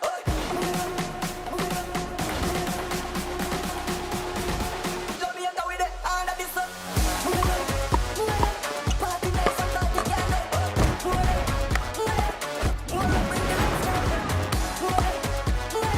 Party nice and party can't do it. Jamaica with the hand of this. What's your duper?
Yeah.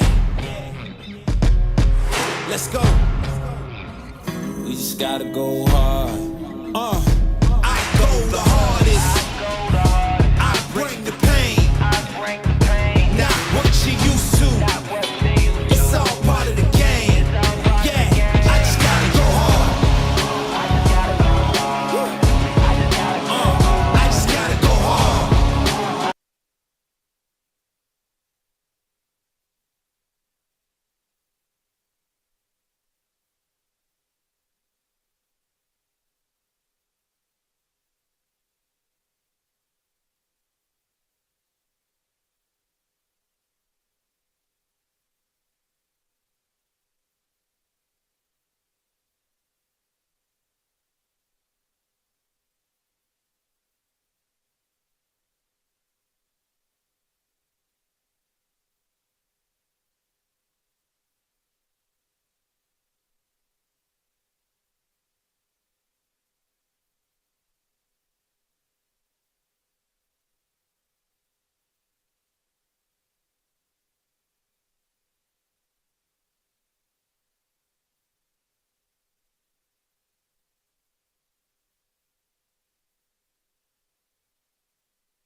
pickleball for exercise, competition, or to hang out with friends. What your reason is doesn't matter to Gamma.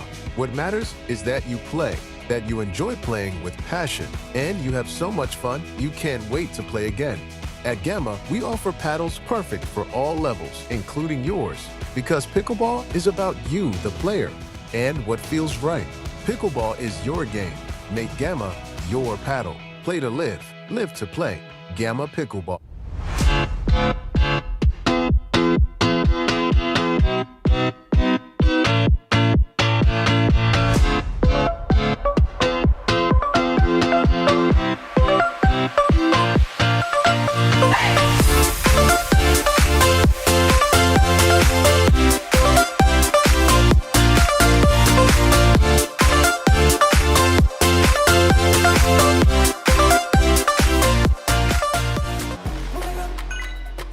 Party nice and party candle.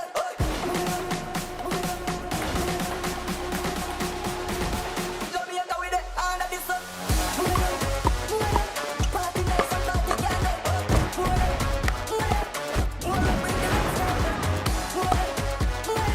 Party nice and party candle.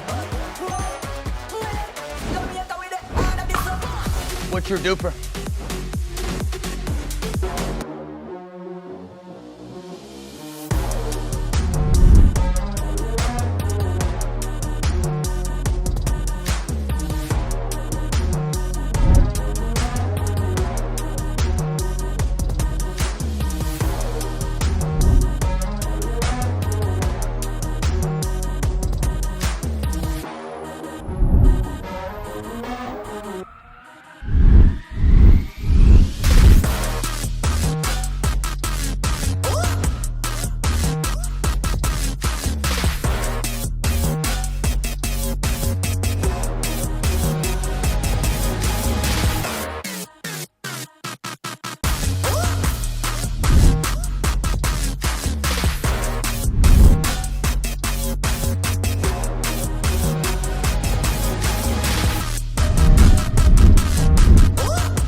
Yeah. Let's go. We just gotta go hard. I go the hardest. I bring the pain. Not what you used to. It's all part of the game. Yeah, I just gotta go hard. I just gotta go hard.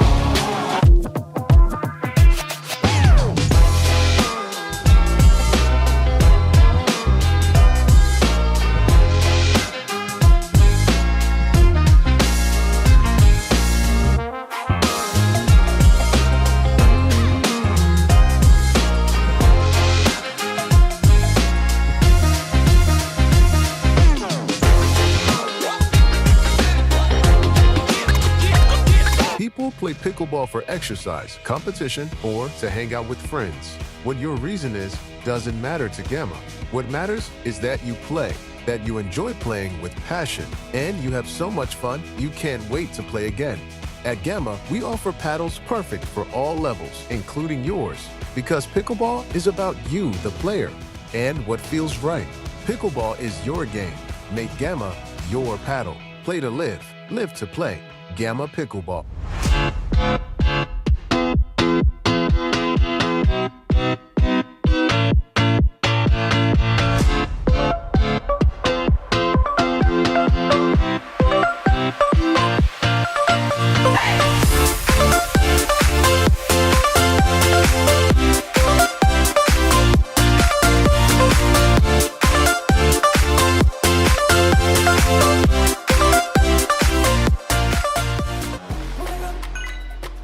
Party nice and party candle.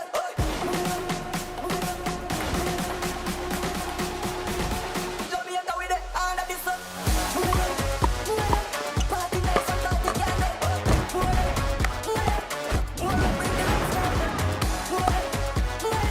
Party nice and party candle. Jamaica with the hand of the sun. What's your duper?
What's your duper?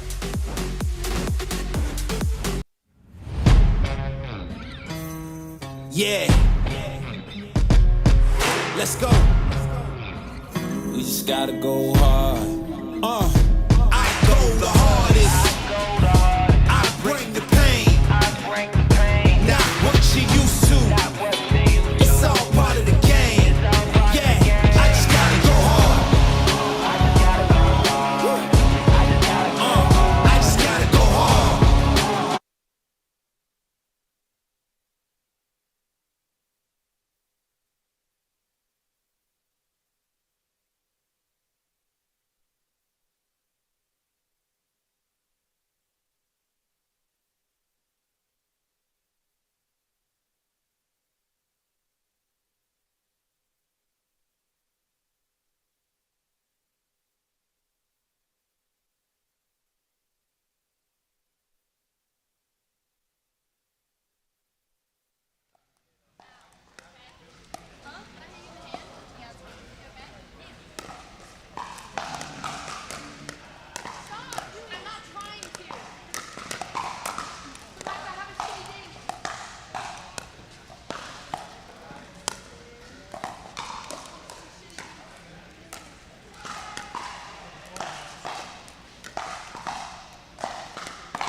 All right, we are down to the final round of our Duper Collegiate Florida Super Regional. John Laser, Derek Crage back with you on the headsets. Cam Meeks running the controls of Team Performance Productions. And again, a privilege to be here for what is round one of 5 Duper Collegiate Virginia Regional coming up next week from Pickleball Virginia Beach. And what a weekend that's going to be, surrounded by MLP and PPA. Derek actually competing in that competition with his partner Tim Cass. But first we'll broadcast, and first we're going to broadcast this final we've been looking forward to. Take a look at how Florida just got here. Like Florida Atlantic, 3-0 they prevail over Florida State. Competitive matches abounded in gender doubles, and then Khan and Rule able to pull away in mixed doubles. One, you see 17, 17, and 11.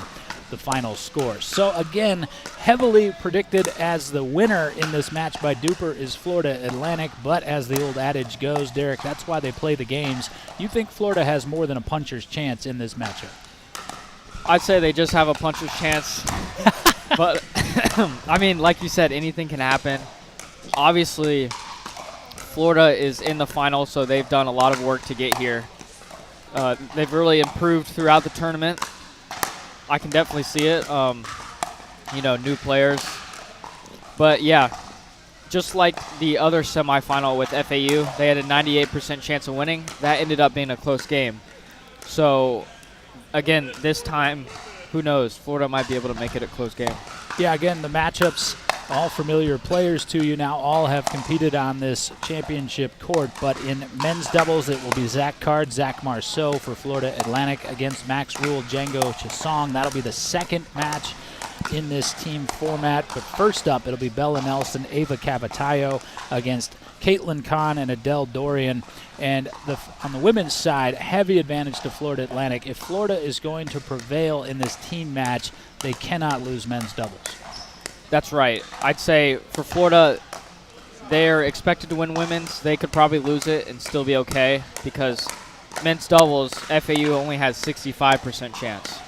Whereas in this one, as you already pointed out, 98% chance. And it's not to take anything away from Khan and Dorian, both exceptional players, but we saw Bella Nelson, Cavatayo, both pedigreed players, both part of that APP Next Gen series, have competed at that 5-0 plus level.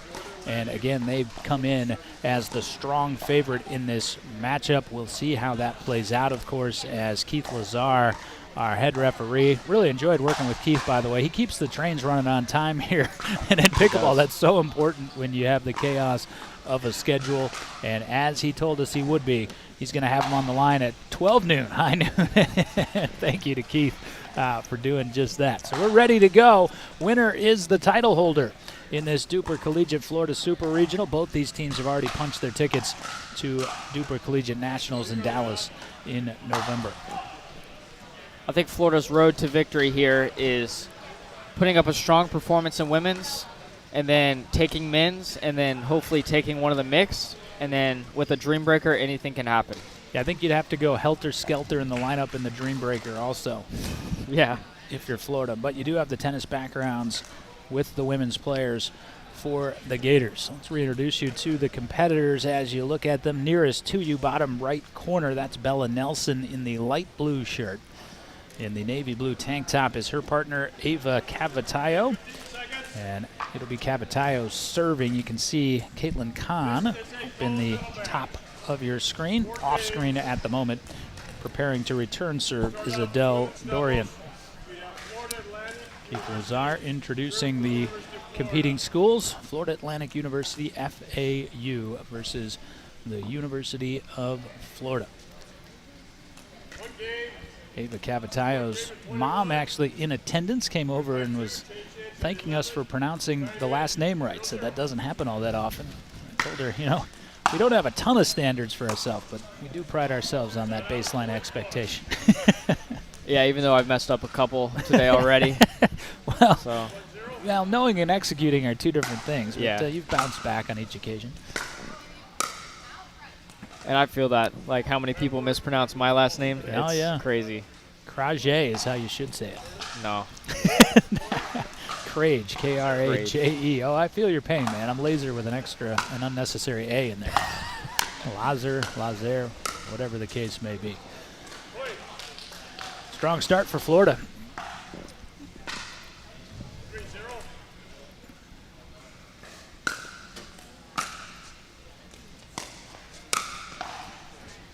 Bella Nelson puts a stop to that early roll for the Gators. It'll be 1-3 on the side out. Just like Miami, Florida's got out to a 3-0 lead, and FAU's come back and scored one, so we'll see how this match goes. Great roll from Caitlin Kahn, and you pointed it out in that mixed doubles match there that closed it out. We felt like Max Rule and Caitlin Kahn playing with a lot of confidence. Absolutely. So I think Kahn's coming into this match with some confidence. Yeah, there's the old broadcaster's jinx. I'll take that. That was on me. I started that conversational thought. So 2-4. Again, having prevailed in semifinal 1, FAU. They weren't sitting around. I saw them warming up on an adjacent court, but weren't in the competitive flow. Meanwhile, Florida just got done defeating Florida State, so not sitting by as long. I'm curious if there's an advantage to the team that just played. Yeah, we talk about that all the time in some more traditional formatted tournaments. Was just talking about that when you have the opportunity bracket and you have to come back through the bronze medal match. Is it better to be the team sitting there fresh in the gold medal positioning, or better to have just played and come in hot, as it were? I think, like a lot of things, the opinions are split down the middle. It's just the type of player you want. Yeah, and people are talking about that with baseball. Since they've changed the playoff format, you've seen a lot of upsets like the Dodgers, the Braves last year losing in the first round, and then blaming it on the 5-day off day with the addition of the wild card series. So definitely interesting to think about.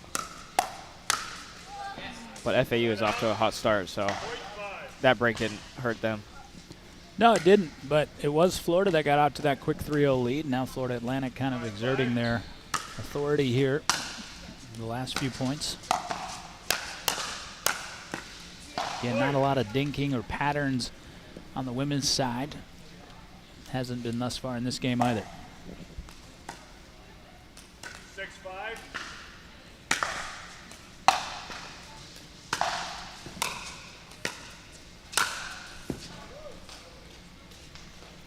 Is that it? Didn't get a call. The call stands. I was watching that ball. Yeah, I thought it was out, and it was. 7-5. 7-5.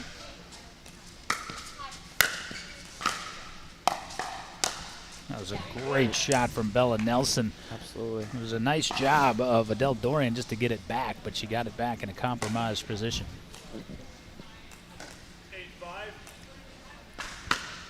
8-5. 9-5.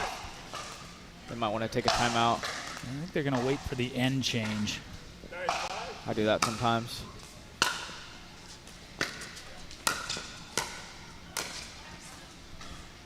Wanders wide, and Caitlin Kahn trying to do maybe a little too much, and that happens when you get pressure put on you by extraordinary players. That's what FAU women have done thus far.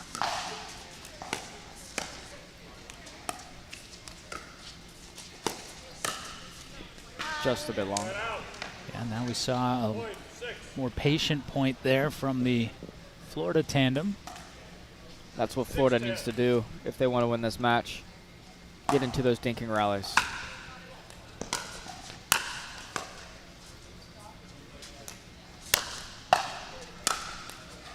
Nice defense. Good reset, Oh. but denied as Kahn in transition swinging into it. And that will lead to our change of ends. 11-6 for Florida Atlantic. Haven't dropped a game all weekend. Trying to wear the title home of Florida Super Regional Champions. People play pickleball for exercise, competition, or to hang out with friends. What your reason is doesn't matter to Gamma. What matters is that you play, that you enjoy playing with passion, and you have so much fun you can't wait to play again. At Gamma, we offer paddles perfect for all levels, including yours, because pickleball is about you, the player, and what feels right. Pickleball is your game. Make Gamma your paddle. Play to live, live to play. Gamma Pickleball. 11-6 for Florida Atlantic University. The Owls on top in women's doubles. You see the Pickleball Club Port St. Lucie here in Florida. Newly opened and a spectacular facility. 12 courts indoors, another couple outside. I was trying to figure out what was sitting adjacent to those courts. I believe they're bocce ball courts Bocce ball. down here in Florida. Never heard of that. Yeah, you're way too young for bocce ball. Don't worry about it. Check back in with you in about 30 years. Yeah, that one narrowly out, but it was just a touch deep. Side out to 7-11 in the serve from Caitlin Kahn.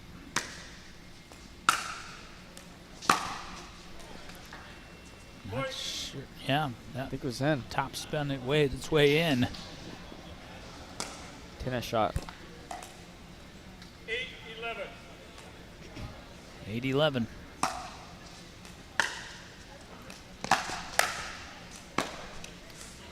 Set out. Point 12. Del Dorian, you can see, was displeased with her backhanded attempt there. Dorian, the nursing student. Something she may find when she plays better players is that drive after drive just isn't going to work. Yeah, that's definitely the next evolution for a lot of these younger players, particularly those coming over from tennis. Your drive becomes their weapon a lot of times. Point. Prime example. The drive is an important shot. It just needs to be used in the right situations. What you're seeing become very prevalent in pickleball right now is the drive drop, which is the top spin intermediate pace. More of an aggressive drop shot. Point. What you're seeing right now is a couple big time serves that were not returned. 16-8. Camatayo. Nice pickup. And another. Called that in. Cost him the point. Set out. Point 9.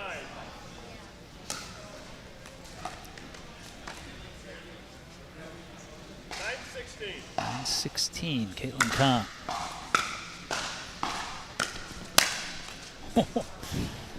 Swinging backhand volley. Point 17.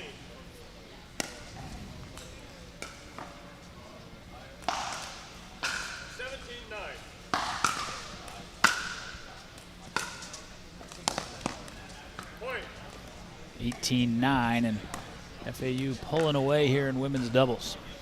Again, this is the expected outcome in this first game of this match. And again, we feel strongly, never say 100%, but if Florida cannot prevail in men's doubles, FAU is going to be your titleist. Yep. Florida just looks a little overwhelmed right now. They need to get back to their game plan that they've been using all weekend. 19-10 is the score. Now 19-11. See, Cam Meeks was psychic in what the score was going to be. 11-19. 11-19.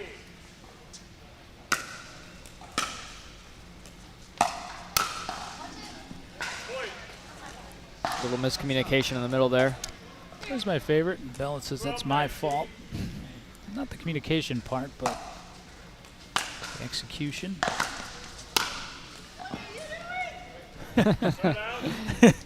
Del Dorian says, what are you doing, to herself, as just gets blistered past her and talking about if you're going to go, go. If you're not, stay back.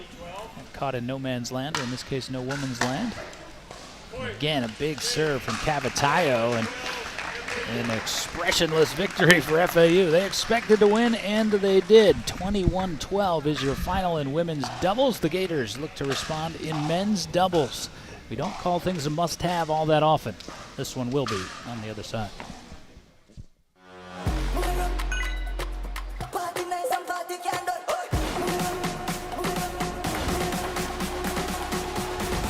Jamaica with the hand of this.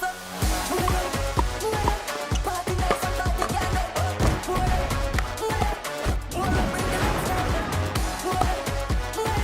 Party nice and party can do. Jamaica with the hand of this. What's your duper?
Men's doubles as we come back to the Pickleball Club of Port St. Lucie. As you look at the DUPR percentages, again favoring Florida Atlantic not as heavily as women's doubles did. DUPR spot on as their ratings predicted the winner. Florida Atlantic in women's doubles, little trouble.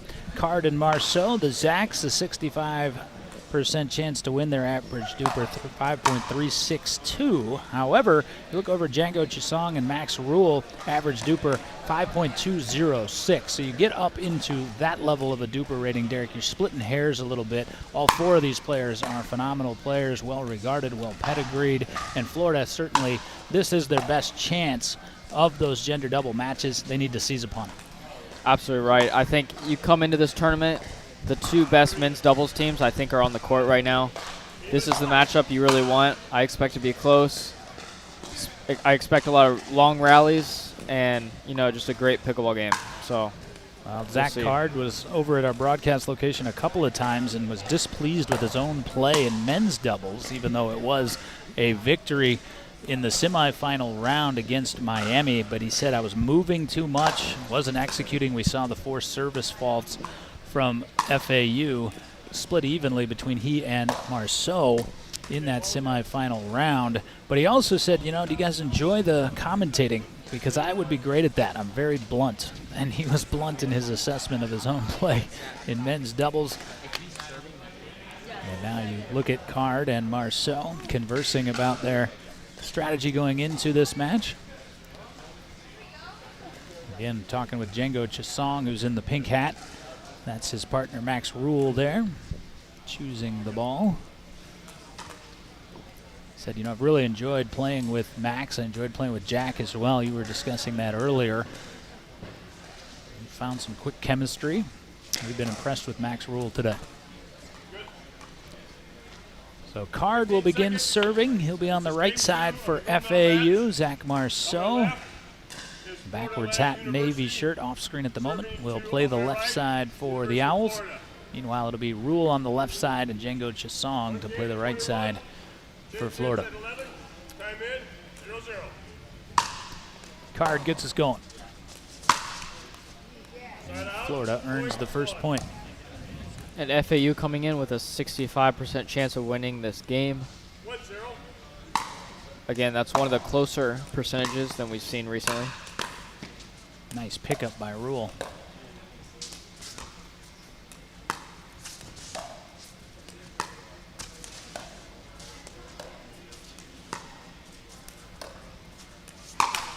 Oh, And a little impatient on the speed up there. It would have been interesting to see how Rule reacted to that had it not struck the tape. 2-0. I know where it would have went. Right back at you. Out of bounds. That one's out of bounds. Yeah. So 3-0 quickly for the Gator tandem of Chisong and Rule. Max Rule, softer serve. Again, you see more intricate play patterns here. Yeah, we found out what was going to happen, and Rule said, bring it one more time. And if FAU, I think Zach Card would agree, if they play like how they did against Miami, this might be a Florida upset. Wanted to do more with that ball.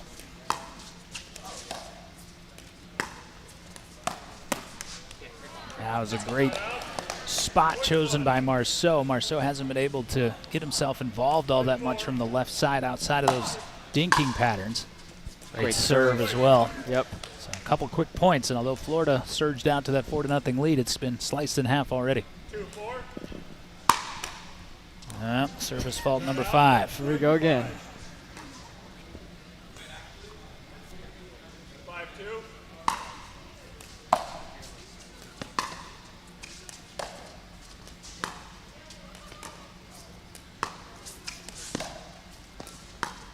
Changing feet.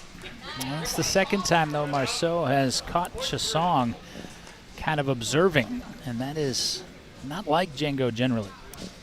Although as a right side player, when you're not seeing a lot of balls and then you're into the match very quickly, it can be hard to. What a shot! Wow. That was a great shot. Did not think that was going to spin in, and it did not, or did it? Yes, it did. Max Rule send it back over at 4-5. 4-5. Marceau has had 3 speed ups, and all of them have been exquisite. And here comes Shake and Card. bake. I prefer to be the bake. That's where the glory is. Oh, Tape helper. And Marceau, such a nice guy. I was talking with him earlier today. Came up to you and said, hey, bro, I remember you. yeah. You had to look up the match result. That means you've been playing too much pickleball. I think he's got a lot better since the last time he played me. Yeah, you weren't going to mention the score. I will. It's an 11-5 Crage victory. Maybe we'll run it back after we're done today. We got our stuff in Maybe. the car. I won't have Ryan with me, though. Yeah, Ryan Morneau, the outstanding player from JMU.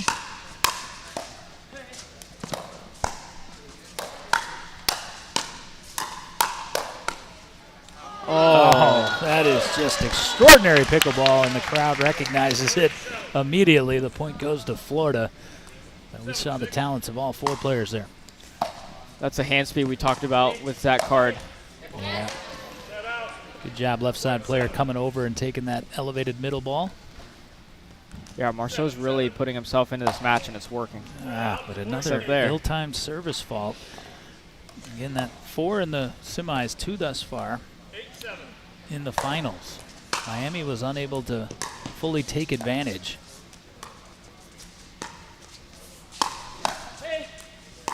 Let's pick up.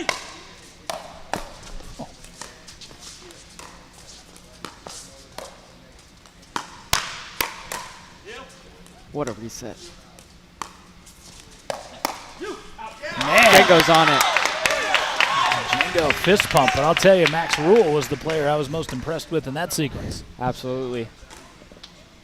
Django finally got down that Marceau speed up. He's seeing it now. 9-7 for the Gators. Just in. The Ernie backhand caught the top of the tape, but did not propel it out. So 8-9.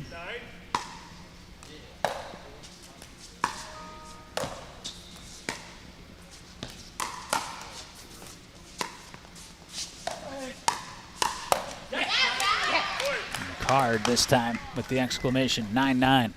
It's a shot Django usually hits.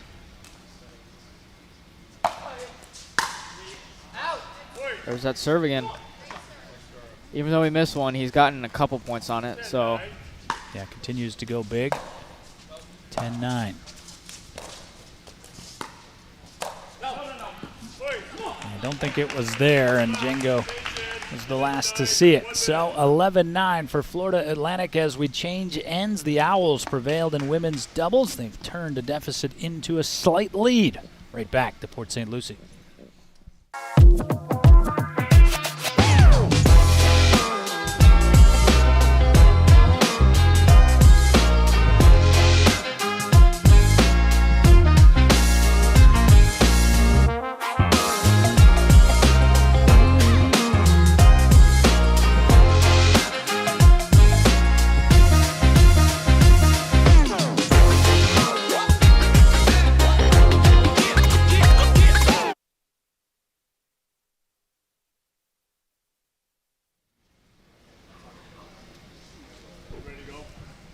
Florida Atlantic with the 11-9 lead as we change ends. Men's doubles, women's doubles won by the Owls. Owls have not dropped a game at any point through pool play, quarters, semis this morning. Oh, set it up. Not too big. Did Zach Card.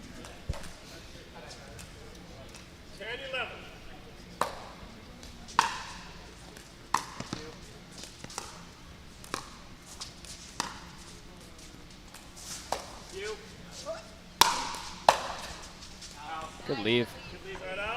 Yeah, excellent lead by Zach Card. Also, nice tracking job on Jasong's defensive lob. 12-10.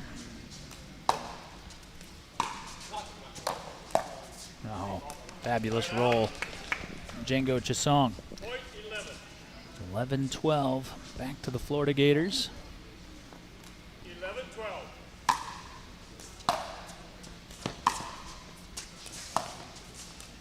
Nice footwork from Marceau.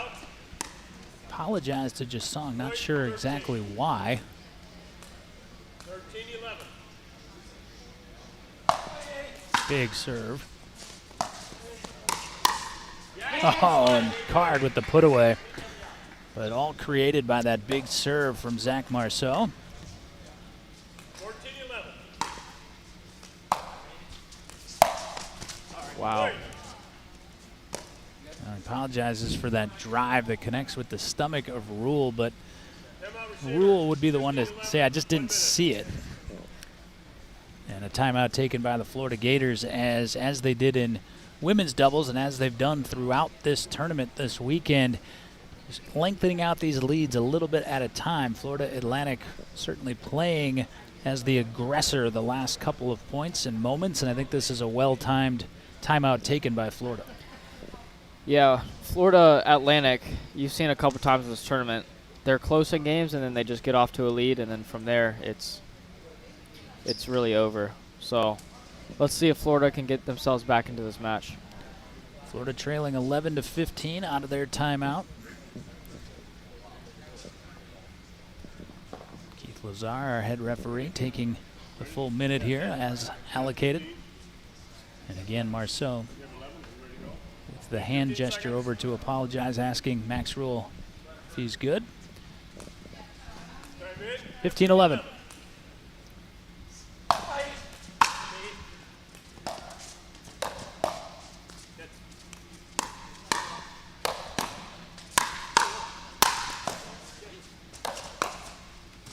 So good.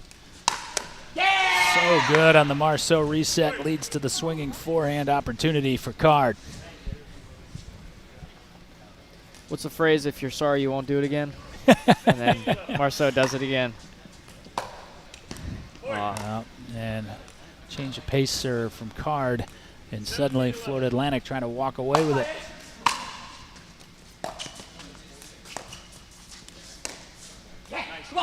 What a shot. Yeah. Great shot, but that's got to be a Rule cover right there. They just got to communicate. I mean, Django could take that with his backhand, but they just need to know who's taking that.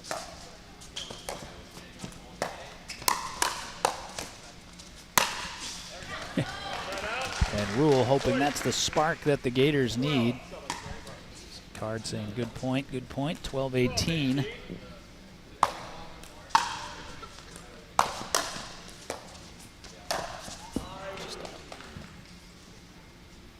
He missed it anyway. I think he foot faulted too. Keith Lazar didn't have to call it because the ball was out.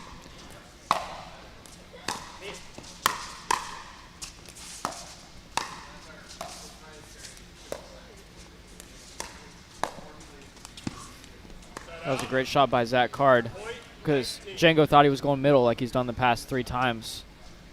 And when he mixed it up, Django was just off balance. And that's what I said on the previous one. It needed to be a Rule cover because if Song is responsible for it, then he would be prone to that. Prone to the cross-court dink, yep. And Card definitely has both those shots in the repertoire. Mental mechanics constructing a point.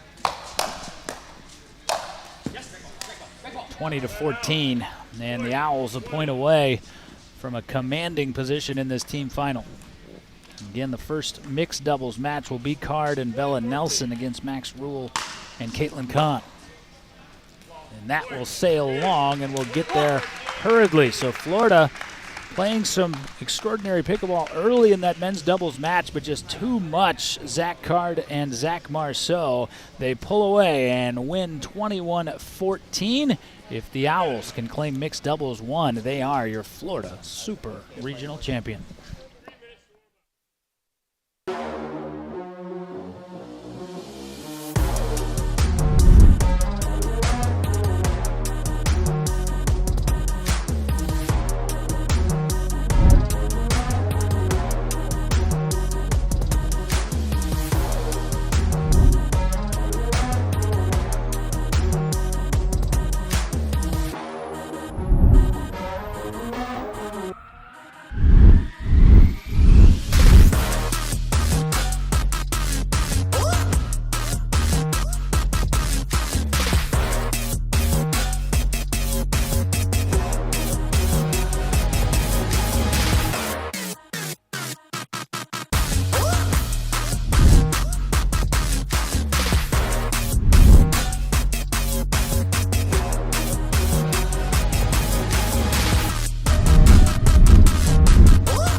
Yeah. Let's go. We just gotta go hard. I go the hardest. I bring the pain.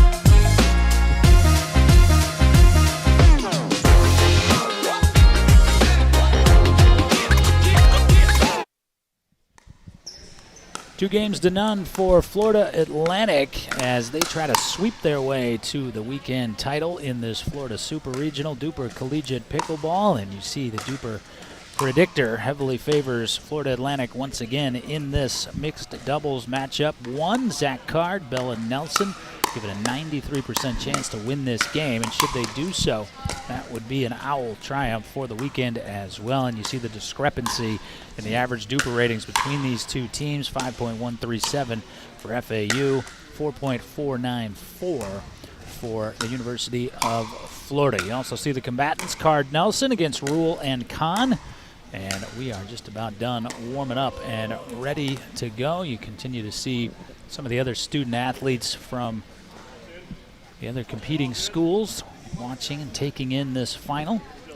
Still plenty of time to travel home on this Sunday. We'll look at the match summary as to how FAU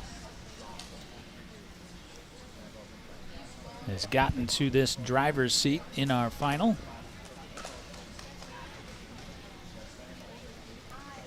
Victories in men's and women's doubles, and we are all set for mixed doubles match 1. This is game 3 of the gold medal match. On my left, Florida Atlantic University. We're serving to University of Florida. Keith Lazar introducing the competing schools. Florida Atlantic University, as Keith said, will be serving to start. Bella Nelson. Oh, there's that drive drop, Derek, I referenced earlier. Yep. So difficult to decide whether to take it out of the air, which Khan chose to do there. Leads to a lot of pop-ups. Quick 2-0 lead for Florida Atlantic, and we saw this in the Miami match. Florida Atlantic, they kind of took the wind out of their opponent's sails, got to mixed doubles, and it felt like a foregone conclusion. Yeah, I think that's where FAU really starts to distance themselves from the competition, is when it comes to mixed doubles.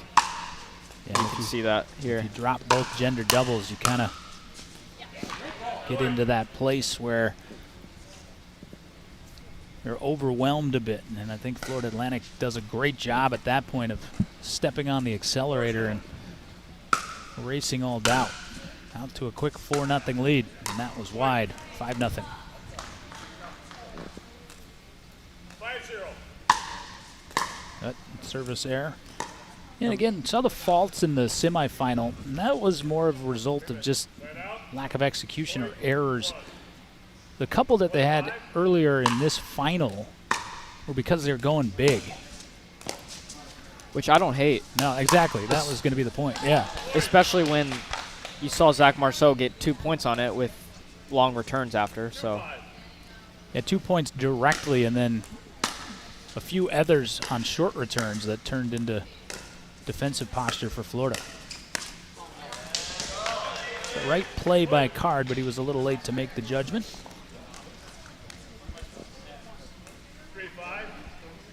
3-5, 3 in a row for Florida. Great spot. Sleight of hand from Bella Nelson. Inside out forehand. That's how you can tell she's an experienced player. Moving the ball around well. Yeah, that time Card made the right read and got into position promptly. And as a result, it's a 7-3 advantage for Florida Atlantic. Good return from Max Rule. Set out, point 4. 4-7.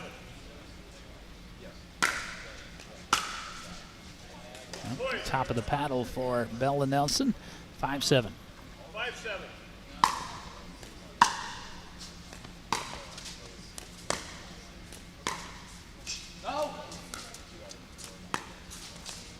What a shot. Rare clean dink winner for Max Rule. I think that's where Zach Card was saying he needs to move his feet. He's smiling at us. Yeah, he heard you say that. Yeah, he seems like a really fun guy. Yep.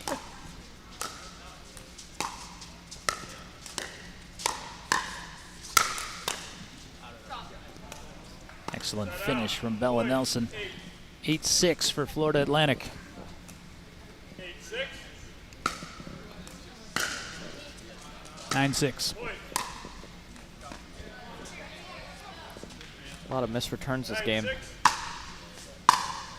Big topspin serve from Card. That is excellent from Max Rule. Finished with a forehand, but it was the backhands that were impressive.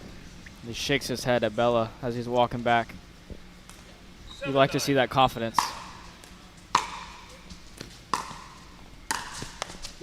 Nice, Ernie. Confident Ernie from Zach Card. 10-7 for FAU. 10-7.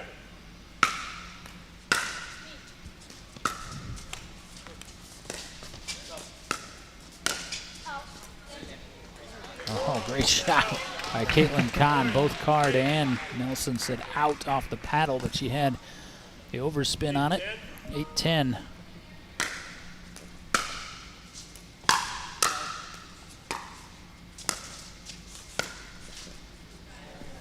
Just out. That is wide and will lead to a change of ends. Florida Atlantic leading 11-8, leading in the overall match 2-0. We change ends with the Owls looking for a sweep on their way to a Florida Super Regional title. 1 minute. Party nice and party can do.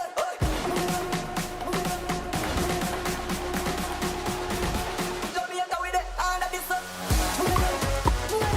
Party nice and party can do.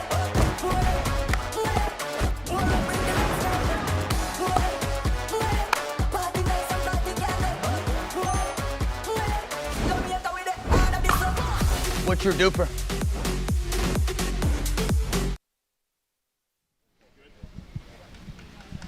Ready to go? Ready to go? Ready to go? 15 seconds. Keith Lazar asking all 4 players if they're ready to go. All 4 responding in the affirmative, as are we. 11-8. And another big serve from Card. Leads to an easy one for FAU. 12-8. 12-8.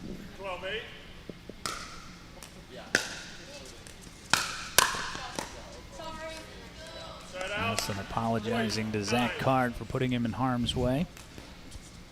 9-12. Card was coming in for the shake and bake, but Bella's drive was a little high. A little hesitant by Khan there. Point. 13. 13-9.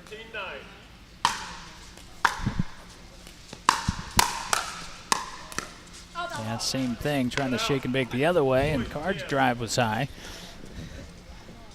Staying aggressive, though, with the lead. 10-13.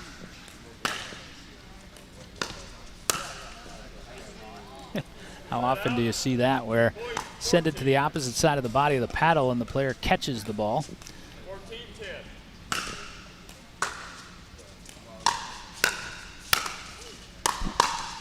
Yeah, great shot by Max Rule. Nelson tried to get as low as she could, but couldn't quite get down there. 11-14. Yeah, I saw a clip by Jack Monroe. He switches hands with his paddle, so sometimes he confuses himself and tries to swing with the hand that he's not holding his paddle with. So Yeah, you catch it and it's almost as though, yeah, I got the reactions, but yeah. Side out. Nelson trying to reach out over, play that ball hot. 12-15, Florida hanging in there. 15. And they need to win to extend this match to a second mixed doubles game. Side out. Again, trying to strike that shot while moving, just took her eye off it. 16-12. She needs to stop and hit it instead of swing as she's running. Had no choice there because of the pressure Nelson put on. And as they have in each of the first 2 games, this is the stretch where FAU has 12. just exerted their dominance. Point. And they continue that. Great communication from Zach Card, 18-12. They haven't allowed for any score freeze comebacks or any dramatics of any sort. Nice pickup. Oh, that's too good from Rule, and Card got caught cheating middle. Second dink winner for Max Rule. 13-18.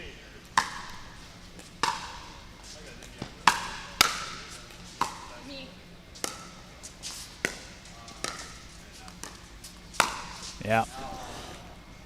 That caught the tape and went wide, but it was a great read by Card. It was up there on a platter for him.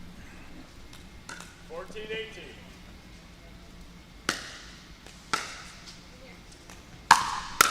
Nice drive. See that descending blow there from Rule. Let's see if that can propel Florida on a little run. 18.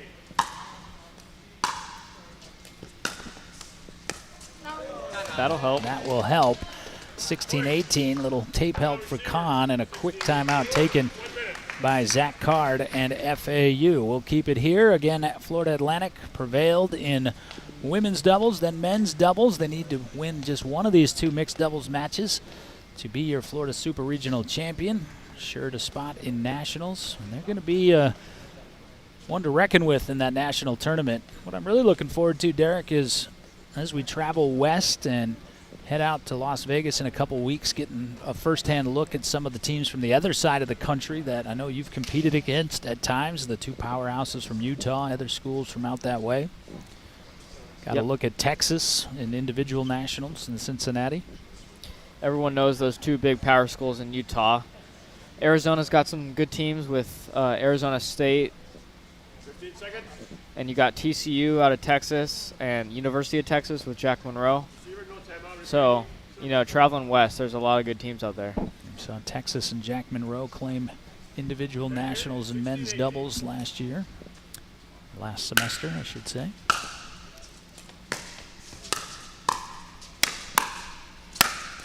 Timeout is fruitful for FAU. 2 points away from a title now for the Owls.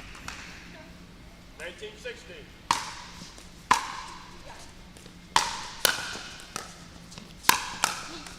And Florida not going away. Nope. 17.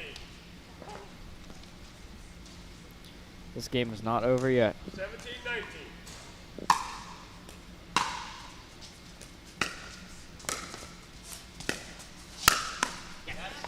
That's a great forehand roll leading back to a attackable ball, and it is championship point for Florida Atlantic. 2017.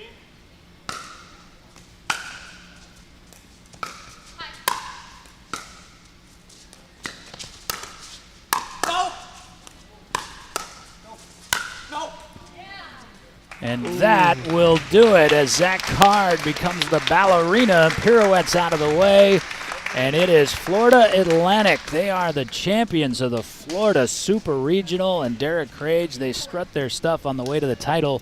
Didn't drop a game all weekend. Can't play a whole lot much better than that. No, I think they went 27-0 on the weekend, so that is a crazy record.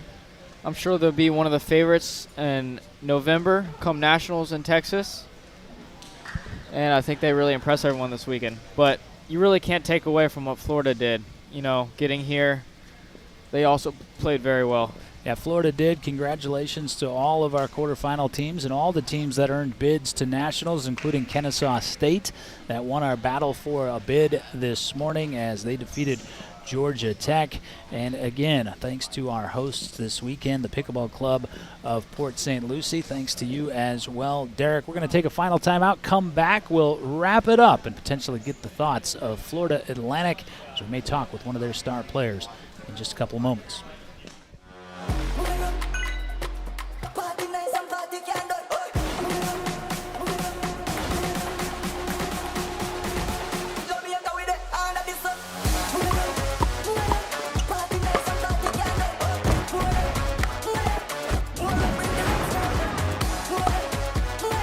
Party nice and party can't do it. Jamaica with the hand of the sun. What's your duper?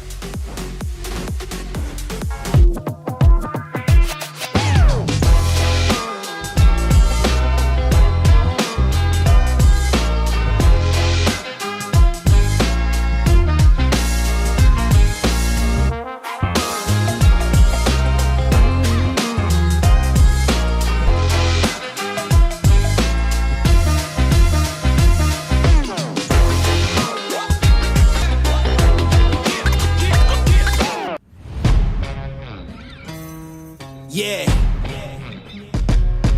Let's go. We just gotta go hard.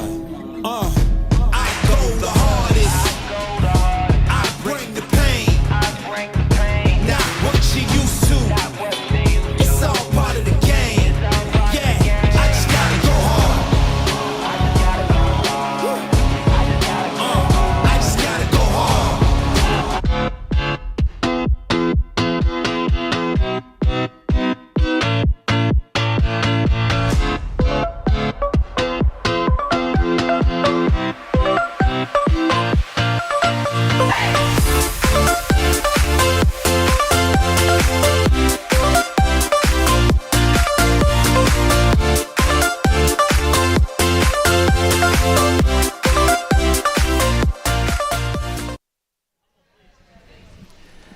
All right, we're on the court now with one of our champion competitors from Florida Atlantic University. Zach Card is with me. Zach, thanks for taking the time, but most importantly, thanks for the more than impressive display that you and your Owls team put on this weekend. Just the overall experience and how you guys were able to get it done. Honestly, it was just a really cool facility, and I had great teammates. I had Bella, Ava, and Zach. They definitely carried me through a few matches. I definitely threw a couple of games, but we got the job done. Well, you're being humble, but we just saw your amazing skills on display there in mixed doubles. But the balance of a team that can go through a competition like that with all the talent here and not drop a game, what does that say about the construct and the chemistry that you guys have in all of your pairings? It definitely says a lot.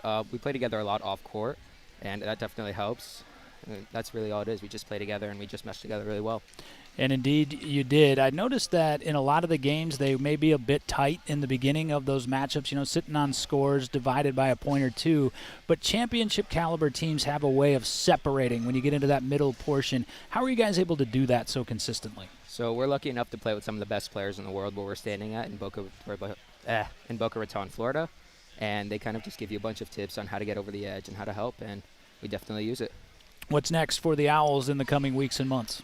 Utah Tech better watch out. They don't have anything on us, and we are absolutely going to go do our best and hopefully play nationals. There we go. On their way to nationals, bid secured. Florida Super Regional Championship secured as well. Zach, again, extraordinary playing from you and the Owls. Congratulations. Thank Go you. enjoy it with your teammates. I will. Thank you. Zach Card, we appreciate his time joining us on our live cast presentation of our Florida Super Regional. For Derek Crage, Cam Meeks, that's going to do it. Again, a privilege to represent DUPR Collegiate Pickleball. We'll talk to you again a week from today from Virginia Beach. Virginia Collegiate Super Regional is on tap. Party nice and party can do.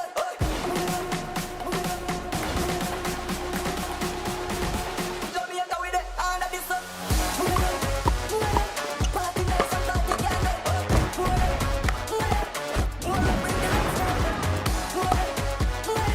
Party nice and party can do. Jamaica with it, all of this. What's your duper?